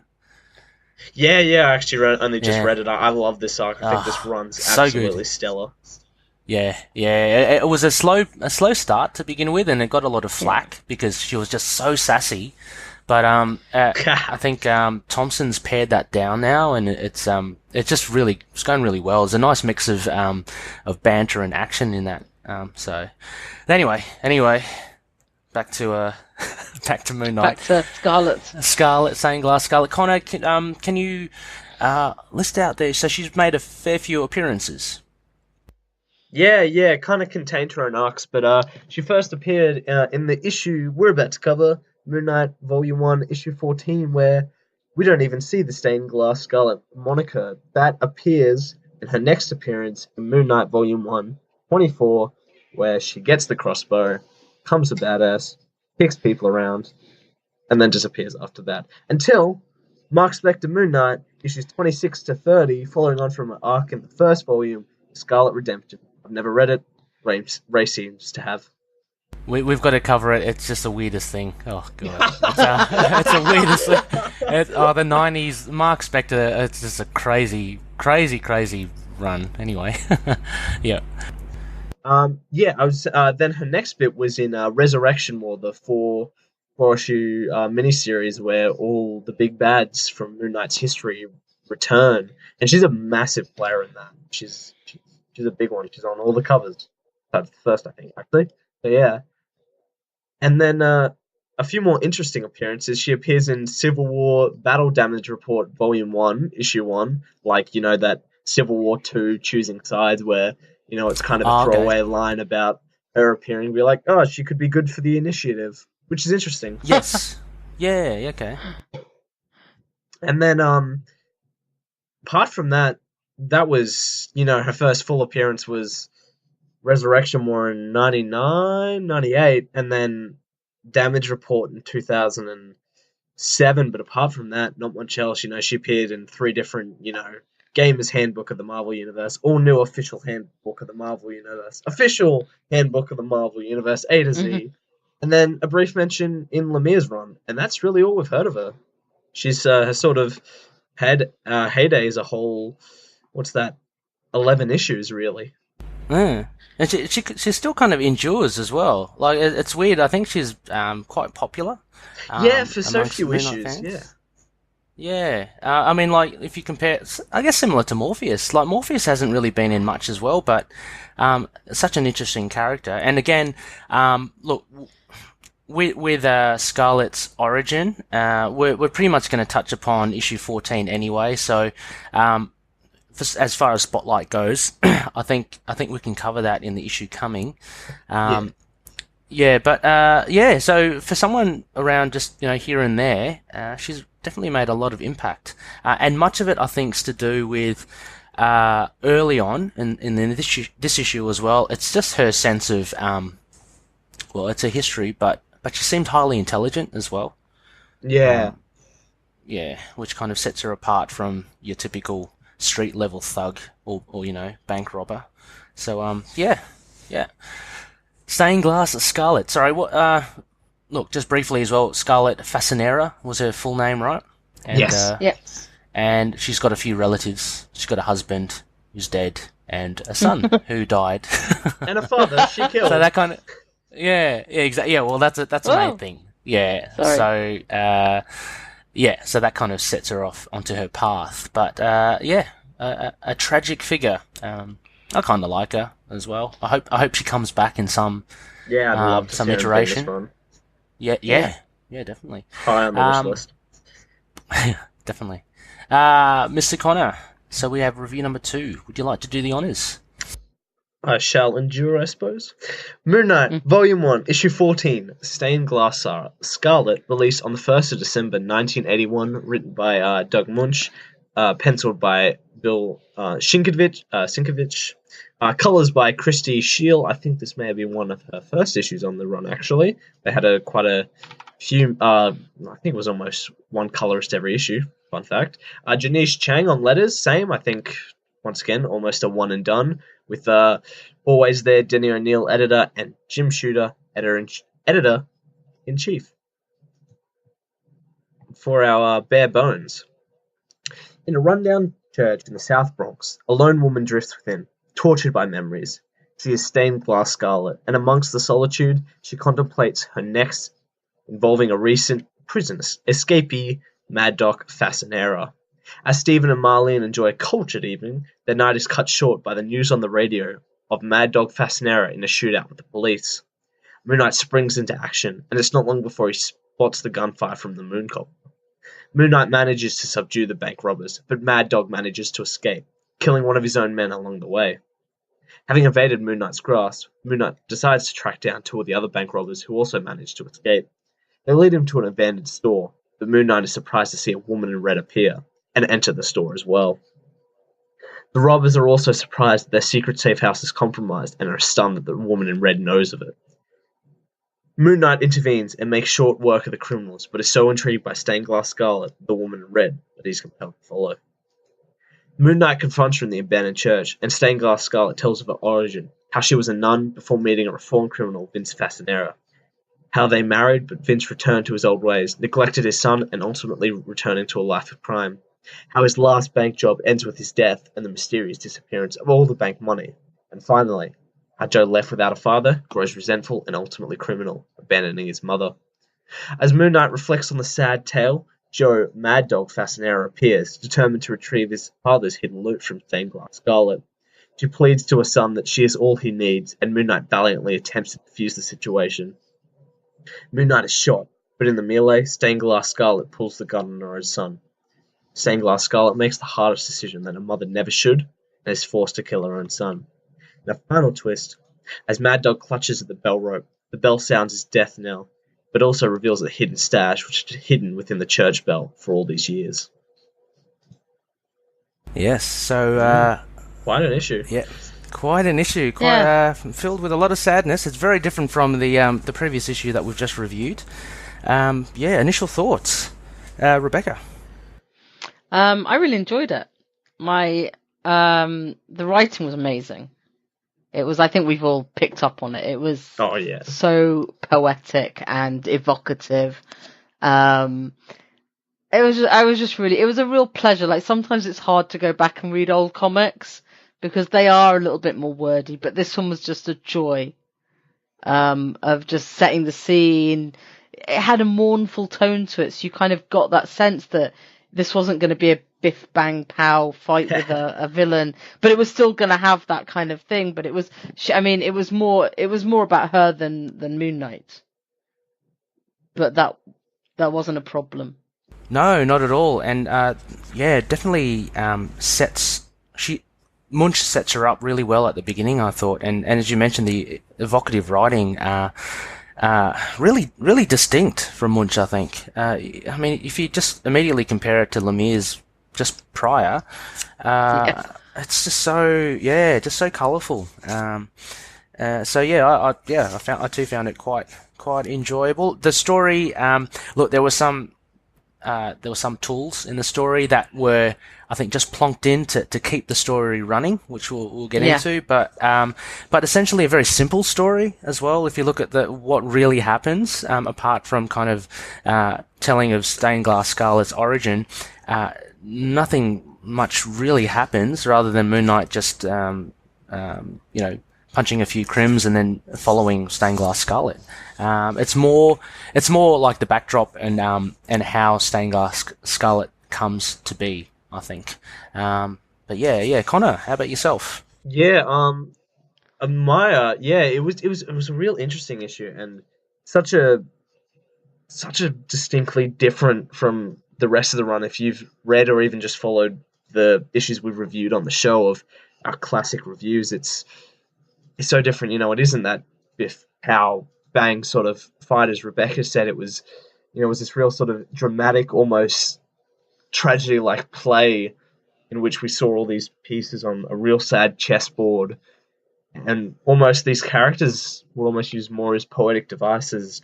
Scarlet is the sad and widowed mother, and this sad tale of mothers and sons. And I think to get onto that first aspect of the poetic writing, it just adds so much to this issue. Almost it takes the forefront of the writing more than any dialogue. The way he talks about a scene, the way he talks about movement in this wholly poetic way. And I think it's just amazing. There's a few times in this amazing way that sort of almost makes classic Moon Knight more timeless than others. This poetic replaced a lot of that classic, I can throw my moon dart and I'll cut his leg and he'll trip over the skipping rope. Yeah, and just the way that, and there's a whole 3 panels in this that it returns to the classic sort of exposition, and it's so distinct and so drab straight away that you can just tell how much Munch managed to cover it up with this amazing poetic dialogue. Yeah, it just drips with emotion, doesn't it? I'm staring at this page. I'm actually reading it. It's available also on the Essential Collection, Volume 2, in black and white, and you can find it, on Marvel Unlimited as well, and I'm sure, I think, in Comixology. Yeah, and there's also the should be in stores, the Moon Knight Epic Collection, Volume 2. Oh, Epic, yep. That would be in color, yeah, as well.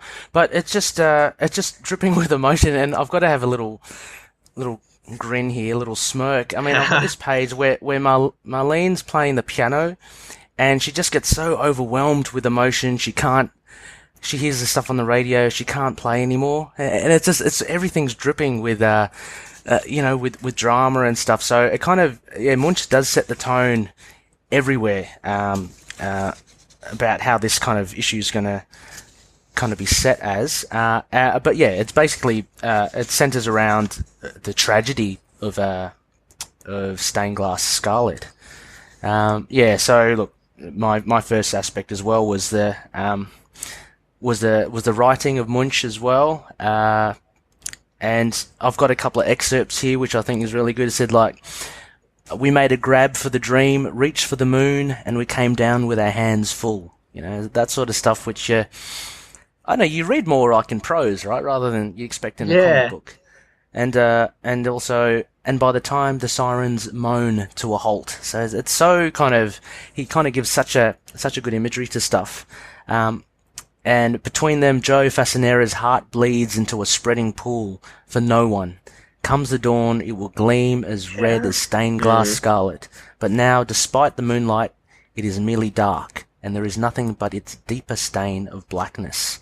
I mean, yeah, this is kind of, it's like novel writing. It's really good. So yeah, definitely a highlight of this issue would be the script. How about a second aspect? Connor. Oh, my second aspect. Let me pull that up. Oh, yeah. I suppose I'll expand on Fasanera as almost this poetic character. The surprising, if you've not read Moon Knight before you're with us for the first time journeying back, you'd hear about Stained Glass Skull and you'd be like, oh yeah, woman in red, good with the crossbow, possibly even the craziness of that 90s Mark Spectron. But here it on a almost that, you're right, almost a prose type issue. She seems so just undeniably human, just a small part in this massive pool of events. And we're so used to seeing this the villain of the week, Morpheus, 2 issues before this, was using the power of not sleeping to blow up cars. But here she's just a mother caught in a bad situation. She's making hard choices, and it is just like a sad tale, basically, of broken families and a mother and a son, and being unable to rekindle those relationships, ending in a gunshot. Sad boys. Yeah, I think it would be a really hard story to pitch to the editor for Marvel, because there is a certain lack of action in it, and you do get it. I mean, it is interwoven with Mad Dog Fasanera, who's pivotal in the story as well, because he's the son of Stained Glass Scarlet. But if you look at the action pieces in it, it's very, very generic. Like, there's a Mad Dog and his crew, they decide to just rob a bank, it seems, and he's even holding a sack with a dollar sign on it as well. It's so kind of generic and tropey. It's almost kind of like an afterthought, right?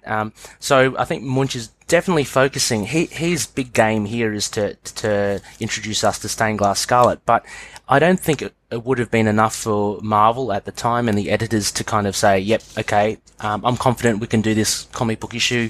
Let's just publish it, about Stained Glass Scarlet. I think they kind of wanted some action in there as well. So you get the obligatory, punch, swack, bram, Yeah. a lot of that stuff. But yeah, so that was kind of the tools I was mentioning before, how it was kind of thrown in, but that was probably more due to a request from the editor than from what totally. Munch would have done. Never even thought of that. But yeah, how about Rebecca? How about you?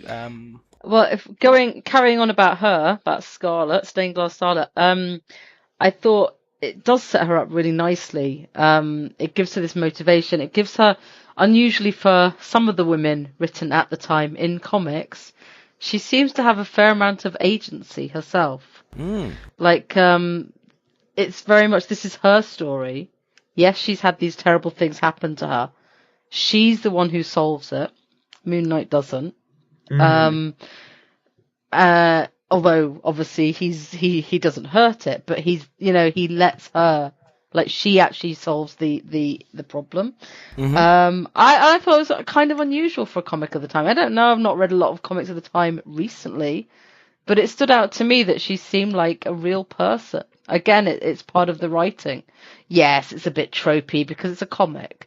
And it's a superhero comic, and it's written in the 70s. I mean, like, we're not going to escape that. But with all of that, and even with the sort of battered wife or, abused wife kind of sort of, she's very classy, and she's responsible for herself. Like, she takes responsibility for that, for what's happened with her family, and whether she should or shouldn't.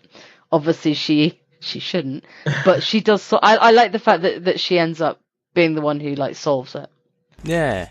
And it's, you've got to admire Munch for exploring this, as you mentioned, for this time, to have such a strong female character in the comic and as well. She's decently dressed. Yes, yeah, exactly. Just saying, Yeah, I mean, we have Marlene. She's great, and she's quite empowered herself as well. But there again is that trope of her, just being. How many times do we see her in bed or without her clothes on? Yeah. So we have Stained Glass Scarlet, who's actually, although she's very tragic, she has a lot of strength to her, and although her action towards the end is a heartbreaking one, and it's a inevitably a bad one. It's a very her strength is kind of well shown in it as a character and as a woman. So I think that's really really good and testament to Doug Munch. I had as one of my aspects as well, the culture in this as well. So again, adding on to Munch's writing, how he's fleshed out this character, Stained Glass Scarlet, which is a very interesting character. He really does, at the beginning, in the first few pages, and I've got to make mention, actually, that page 1, I think is great. Of the Stained Glass. Amazing. Oh, it's beautiful. It's very cool. So hats off to Bill Sienkiewicz there for that. That's a really good way to open it. But the opening pages of this issue kind of introduces the Stained Glass Scarlet, and she is kind of honing her skills, right? So she's been in this church for like 3 years, basically living almost a hermit's life, except for her cat Gummidge. But she makes sure she reads stuff. She keeps her mind sharp by playing chess. So we have Munch, citing Stenitz versus de Riviere, Alekhine versus Nimzovich. So all these are real chess players and great rivalries in chess. And Paul Morphy and Sturve Ritter Rabiel. She also plays Bach on the organ. I mean, which is, for any musician knows, is incredibly difficult. So she's a highly intelligent, highly cultured person, and I really loved how Munch introduces all this into just a mere comic book. And she has Doug Munch, later on we then flash to Stephen Grant and Marlene, and immediately there Marlene is mentioned, at least, she doesn't play Liszt or Mozart on the grand piano, but she ends up playing the Beatles, which is another classic, timeless band and group. They also flick through, the works of Alphonse Mucha, who's a Czech painter, I think, as well, an Art Nouveau painter. So there's a lot of stuff here, and I wonder if Munch is himself quite a cultured and lover of the arts, because he's definitely made reference to a fair few things here. So you generally get Stained Glass Scarlet coming across as a very intelligent and she's not just a street thug, basically, which is comes across. Connor, what are we up to? Three? Third aspect? Look, I mean, my third aspect undertakes a big dive from this rather sort of intelligent discussion we're having, and I'm just going to call Moon Knight the cheek machine in this issue, because he has some amazing lines. Just every time Moon Knight has to make a snarky comment about something, I wanna pull up some examples as we're going through. Just absolutely love. Just I don't know. We haven't really seen this in the Morpheus issue we've seen before, but I'm loving the stupid dialogue of not so fast, boys. This doorway is becoming quite a busy place, and she's not the only one who knows about your hideout, but you are the only ones going on ice. Yep. Yeah, he does get some good ones. He's a smart talker, isn't he? He's not the brooding dark character that we kind of see later on. I think that she takes the brooding dark role. Yes, this that's and true. He gets to play. He gets to be Playboy. Yes. She one-ups him on that one for sure. Yeah. Rebecca, what have you got for the third aspect? I just thought, to me, it seemed that this was one of the ones that if I wanted to compare Moon Knight to Batman, this is one of the ones I'd pick. No, not because I'd be comparing him to Batman himself, but it read very much like the Batman Detective comics. Oh, okay. In that it focused in on the villain of the piece, or who will become a villain, and he's just got this very adjunct role where he's kind of investigating what's going on, gets involved a little bit. But even at the beginning, like even opening on Stephen and Marlene is very Bruce Wayne-y. So it's just like, I mean, I would never, because I actually don't think he's very like Batman at all. But it did remind me of like growing up reading the detective comics, like where he's doing that. It just had, and also some of it, I think everything we're saying about the writing, the kind of noir aspect, has that kind of Batman in Gotham City vibe. Didn't Munch, he wrote a lot of detective comics, yeah, right? He did. Yeah. So I think he's cutting his teeth here and then using it later on, or vice versa. It was one of the first Moon Knight comics I've read in a long time, and talking about going back and reading all things where I've been like, I do see a little bit of like, and again, none of it was to do with whether Moon Knight's like Batman, but it was to do with this whole world of Gotham, and it just seemed like I could have put Bruce Wayne and Batman into that issue, and I would have probably got almost the same out of it. Gosh, you're right. Apart from Frenchie as Robin. Yeah. Like the Mooncopter, the Batcopter.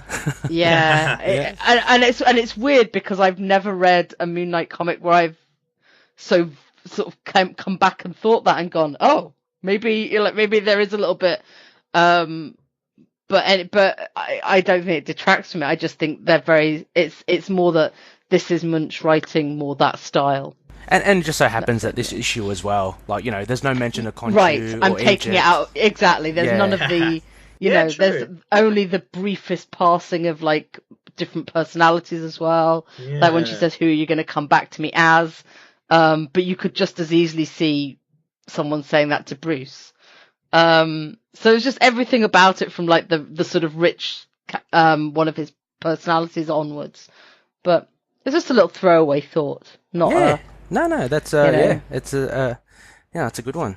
I my third one was more about Stained Glass Scarlet's guilt as well, how that kind of drove the whole story.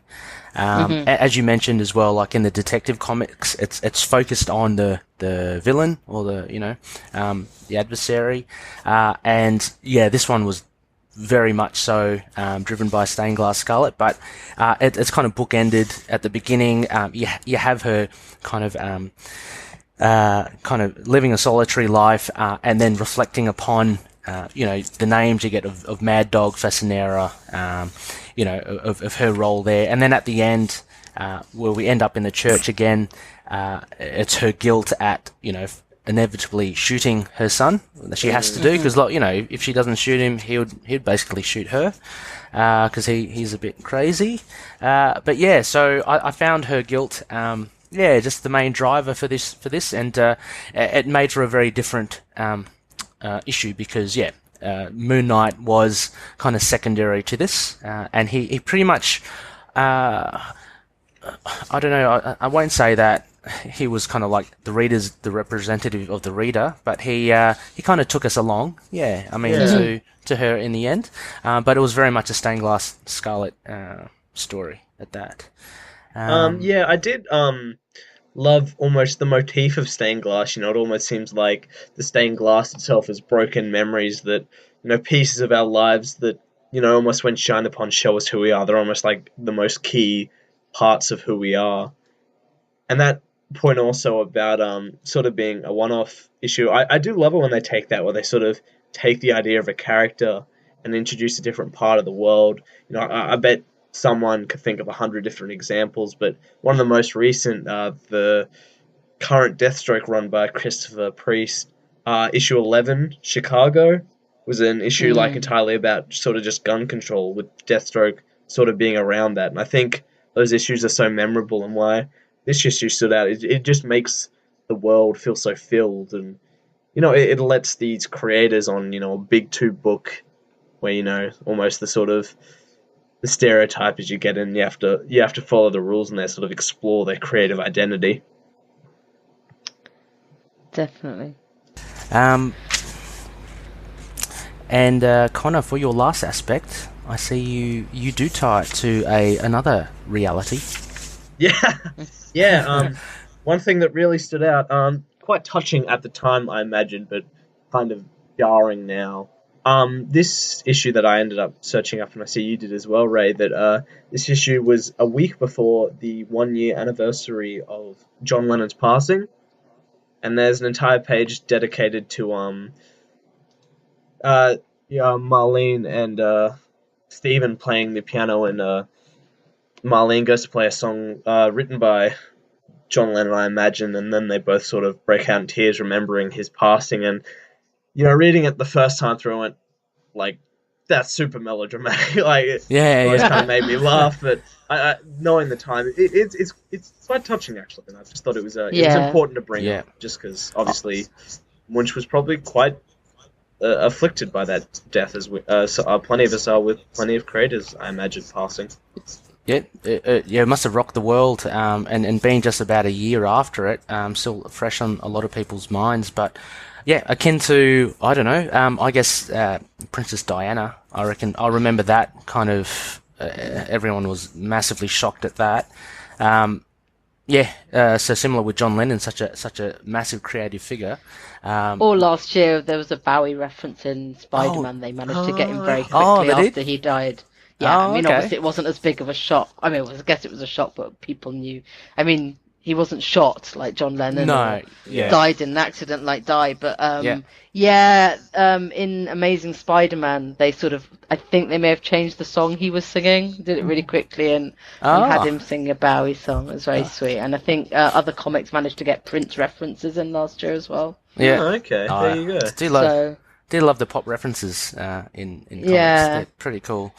Sign of the Time, but it's great. It's good. You can kind of it's kind of like a catalogue of the history. And it is a kind of healing thing for people and things people want to talk about. Yeah. And it does date them, but not in a bad way. Can, you could always tell which period a comic's been written in. Definitely. Very quickly, So not just by what pop culture they're referencing. Rebecca, how about your fourth point? I say it's a good one. I only have one of the points. The best. That's the cat. Yes. I was like, I thought you'd done it just for me. I was like, oh, there's a cat. I got so excited. even though I have to say the Grey Gummidge name is a terrible name for a cat, and I can't imagine anyone saying, "Oh, that would be a nice name for my cute cat." I actually thought it sounded more like a witch's familiar. Because they're often called Grimalkin and things like that. They often have grey in the title. And I didn't know if he'd done that to make it sound more like villainous, like not have your cat called Fluffy or yeah. You know, Sparkles, Blackie, as my neighbour's black cat is called, I think. So, but it's actually just a cute cat that the artist that like Sinkovich obviously had a lot of fun drawing, because like there's even a panel that's just a cat watching. Yeah, that's right. Swishing the tail. It just was really cool. And it made me sit and think for a while about what pet Mark should have. I didn't come up with an answer. I don't think he's responsible enough to have a pet. Frankly, probably tortoise is about all he could deal with. What was that? Sorry. That the only pet he should really be allowed is a tortoise, because it would at least hibernate for a lot of the time. And I don't think he's responsible enough to look after an animal. Something low maintenance, yeah. Very low maintenance. Yeah, Gummidge. I mean, I just having a look. I can't find anything on Google. I mean, I wonder if it's a little in joke from Munch as well. Maybe it may be the name of someone they know. Yeah. But little Gummidge. Hopefully, there's a really cool issue of Moon Knight with Doctor Strange in it. Great issue. And it's in Volume 1, and the cats actually play a big part in it. I think, I can't remember off the top of my head though. I think they attack either Stephen Strange or Mark Spector, but it's all to do with the whole Egyptian thing. So cats abound. Here we go. Gummidge and Friends is a book by Fritz Leiber. It's a collection of extraordinary tales of catdom, told only as Fritz could tell them. Doesn't make sense. Oh, really? Okay. Yeah, more culture. More culture, jeez. Oh, it's coming out of his eyes. That's great stuff. Yeah. Look, my last aspect was just basically the big point about her killing her son at the end. What it does is it kind of sets her up as well for future. I see it as a big turning point for her, and it's kind of like her crossing the line and her turning fully into Stained Glass Scarlet. We don't see her for another 10 issues until issue 24, but it's a big thing. I mean, obviously, killing your own flesh and blood is a big thing, and just his resentment towards her just makes it hurt all the more. So that was my last aspect, basically. What did you guys think? 10 issues is about the amount of time it takes you to turn bad in the Marvel universe. Yeah, she's okay. Exactly. She's just maturing. I'll bear that in mind. 10 episodes from now, Rebecca will have killed someone. Oh, pretty much. So we gotta be short. Episode 17. We've got to have you back in, Rebecca. See what's happened. Sorry. But what did you guys think of? Because we touched upon it briefly in the bare bones, but her origin with Vince. So she basically was a nun, right? And she was very devout. She wanted to be an actress or a nun, and she ended up being a nun. So I'm not sure what happened there. Does that mean that she's a good actor? Like, are we implying that she's a good actor as well? I don't know. That's one of the things she says about her time as a nun, isn't it? Like, she wanted to be a good nun, but she ended up being actually more of an actress and sort of playing the role of a nun. Yeah, which quite nice. Is an interesting setup by Munch. Actually, I can't remember whether it is issue 24, a great issue. I'm going to force Ray to cover it with me, because if you ever jump ahead to that, the Sinkovich art in that is when he hits his stride, and what he does with those pencils is beyond anything at the time. I can assure you of that. But it was either that or another issue. I don't remember. But we flash back at one point to her time as a child, where she also had a really unhappy life, where she was beaten by her father, and from there she basically killed him by lighting his bed with a cigarette, burning him to death, and then she went with her uncle and aunt And I think this is almost set up by Munch for what he, I think, described 10 issues later with the fact that she had such a past she ran from, but in the end, her being a nun was almost playing the part of someone more holy, a saint. And that she would become a vigilante from this point as well, you know. You know, her son calls her a saint, and in the end, she's the one who deals the killing blow. What a, wow. Yeah, so even projecting ahead, I take it back then, like her killing her son, she's already killed her dad. I mean, Yes, there's no turning. she's quite practiced. Yeah, she's it's just old news for her. Far out. Okay, okay. But yeah, it's really, she can't catch a break, can she? My gosh, like she had an abusive husband who was a criminal, Vince. She killed her son. Her son was a insane criminal. She killed her dad. Oh gosh, what a she's not had an easy life, that's for sure. She's no Kate Bishop. No. Well, and her son kind of turns on her and just assumes he's going to be bad because his dad was bad. Which that seemed to be the biggest leap for me. It's like, my dad's in jail. How did you think I was going to turn out? And it's like, well, actually, even she says it in the comics. She's like, well, I'm your mom and I'm not. Although, you know, she wasn't saying I've killed your granddad, but you know, like, she kept that close to her chest. She didn't fair reveal play. that. Maybe their son was doomed to turn out this way. Oh gosh, that's a funny point, Connor. Bringing that up, more of a dark past. Oh my gosh. Yeah. So, yeah, well, other than that, I've just got a couple of notes. So it's essentially, obviously, an origin story, Stained Glass Scarlet. As you mentioned, Connor, it's like nearly a year to the day to Lennon's assassination.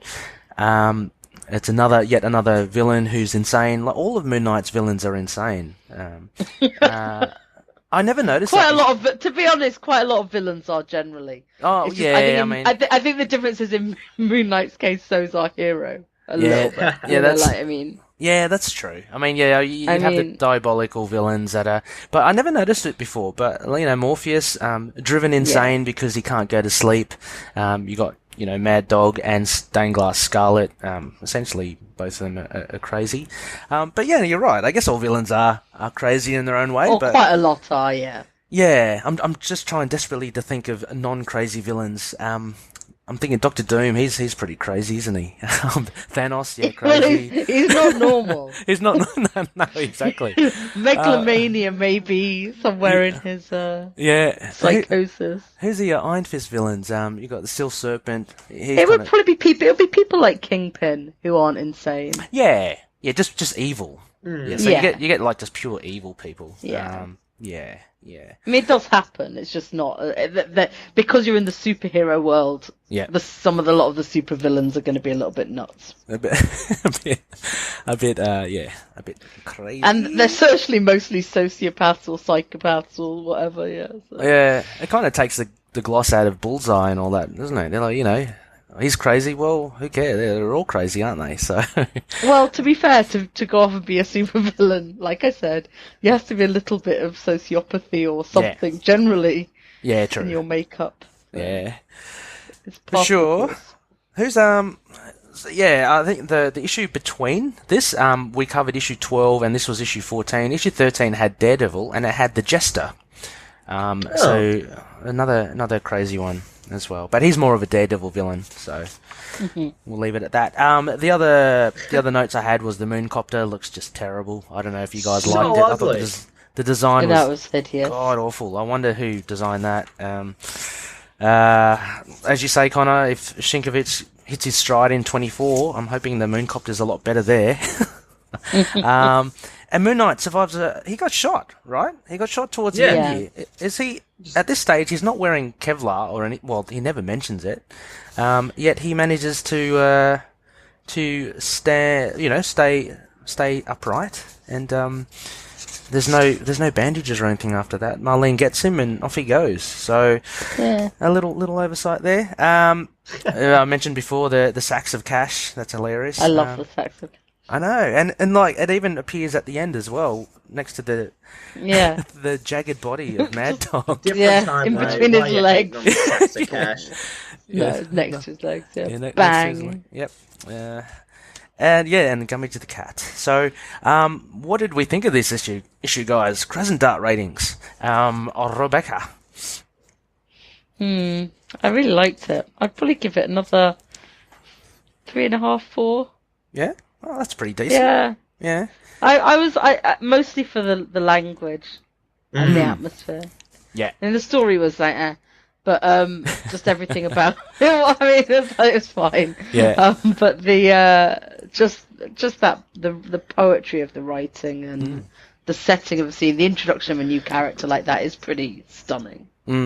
And it was a good issue to put side by side with what we had just reviewed before, because that was very art orientated, and this one, being very, very much the writer under the spotlight here, Doug Munz. So, yeah. How about you, Connor?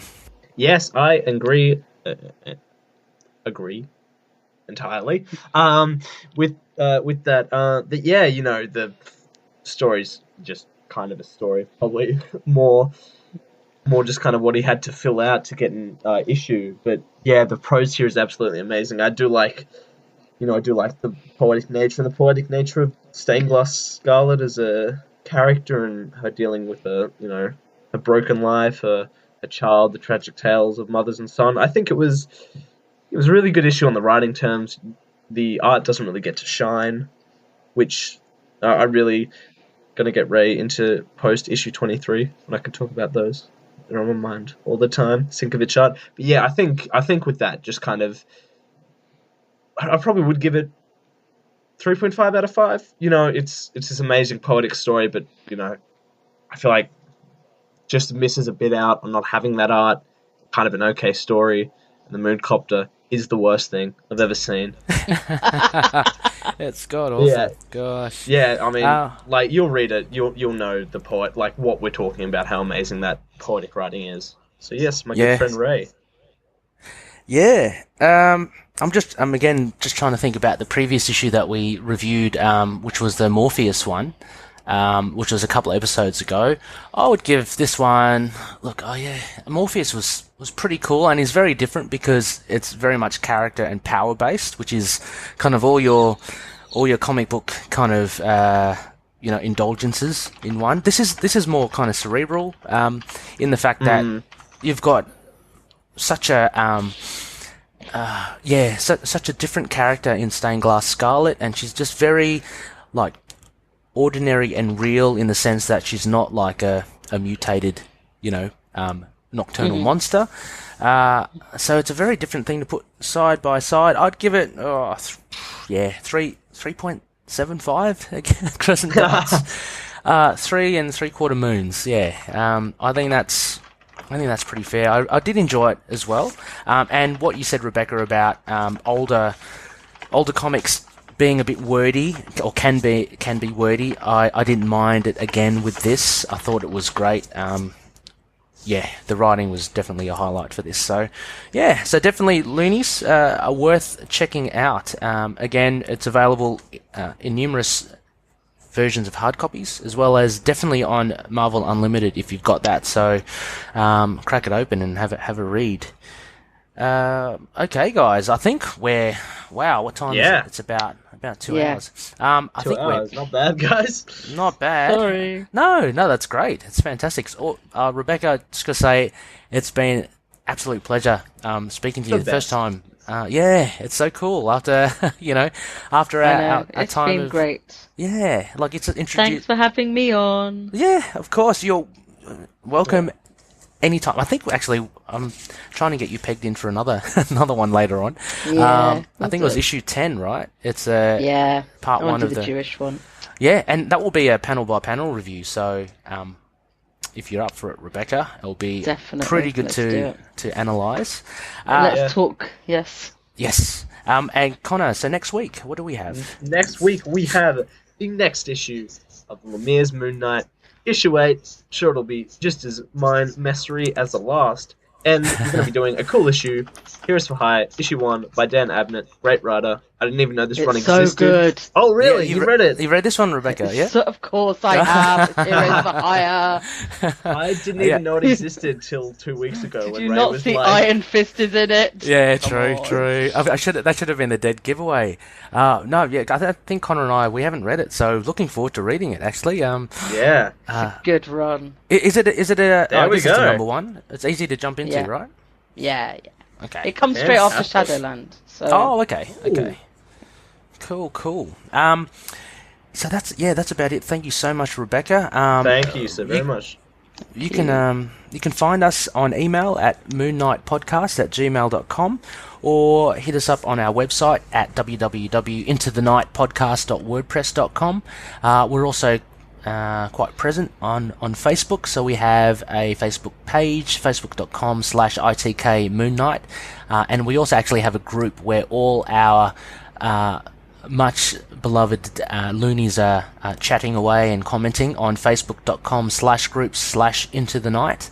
Also on not iTunes, also on Twitter at ITK Moonknight, and we're also on Instagram and Tumblr, and a new addition, we are now on YouTube as well. So I actually got a comment from someone saying thank you for posting up on YouTube. Yeah, it makes a lot more easier listening. So I'm glad. I'm glad that's working.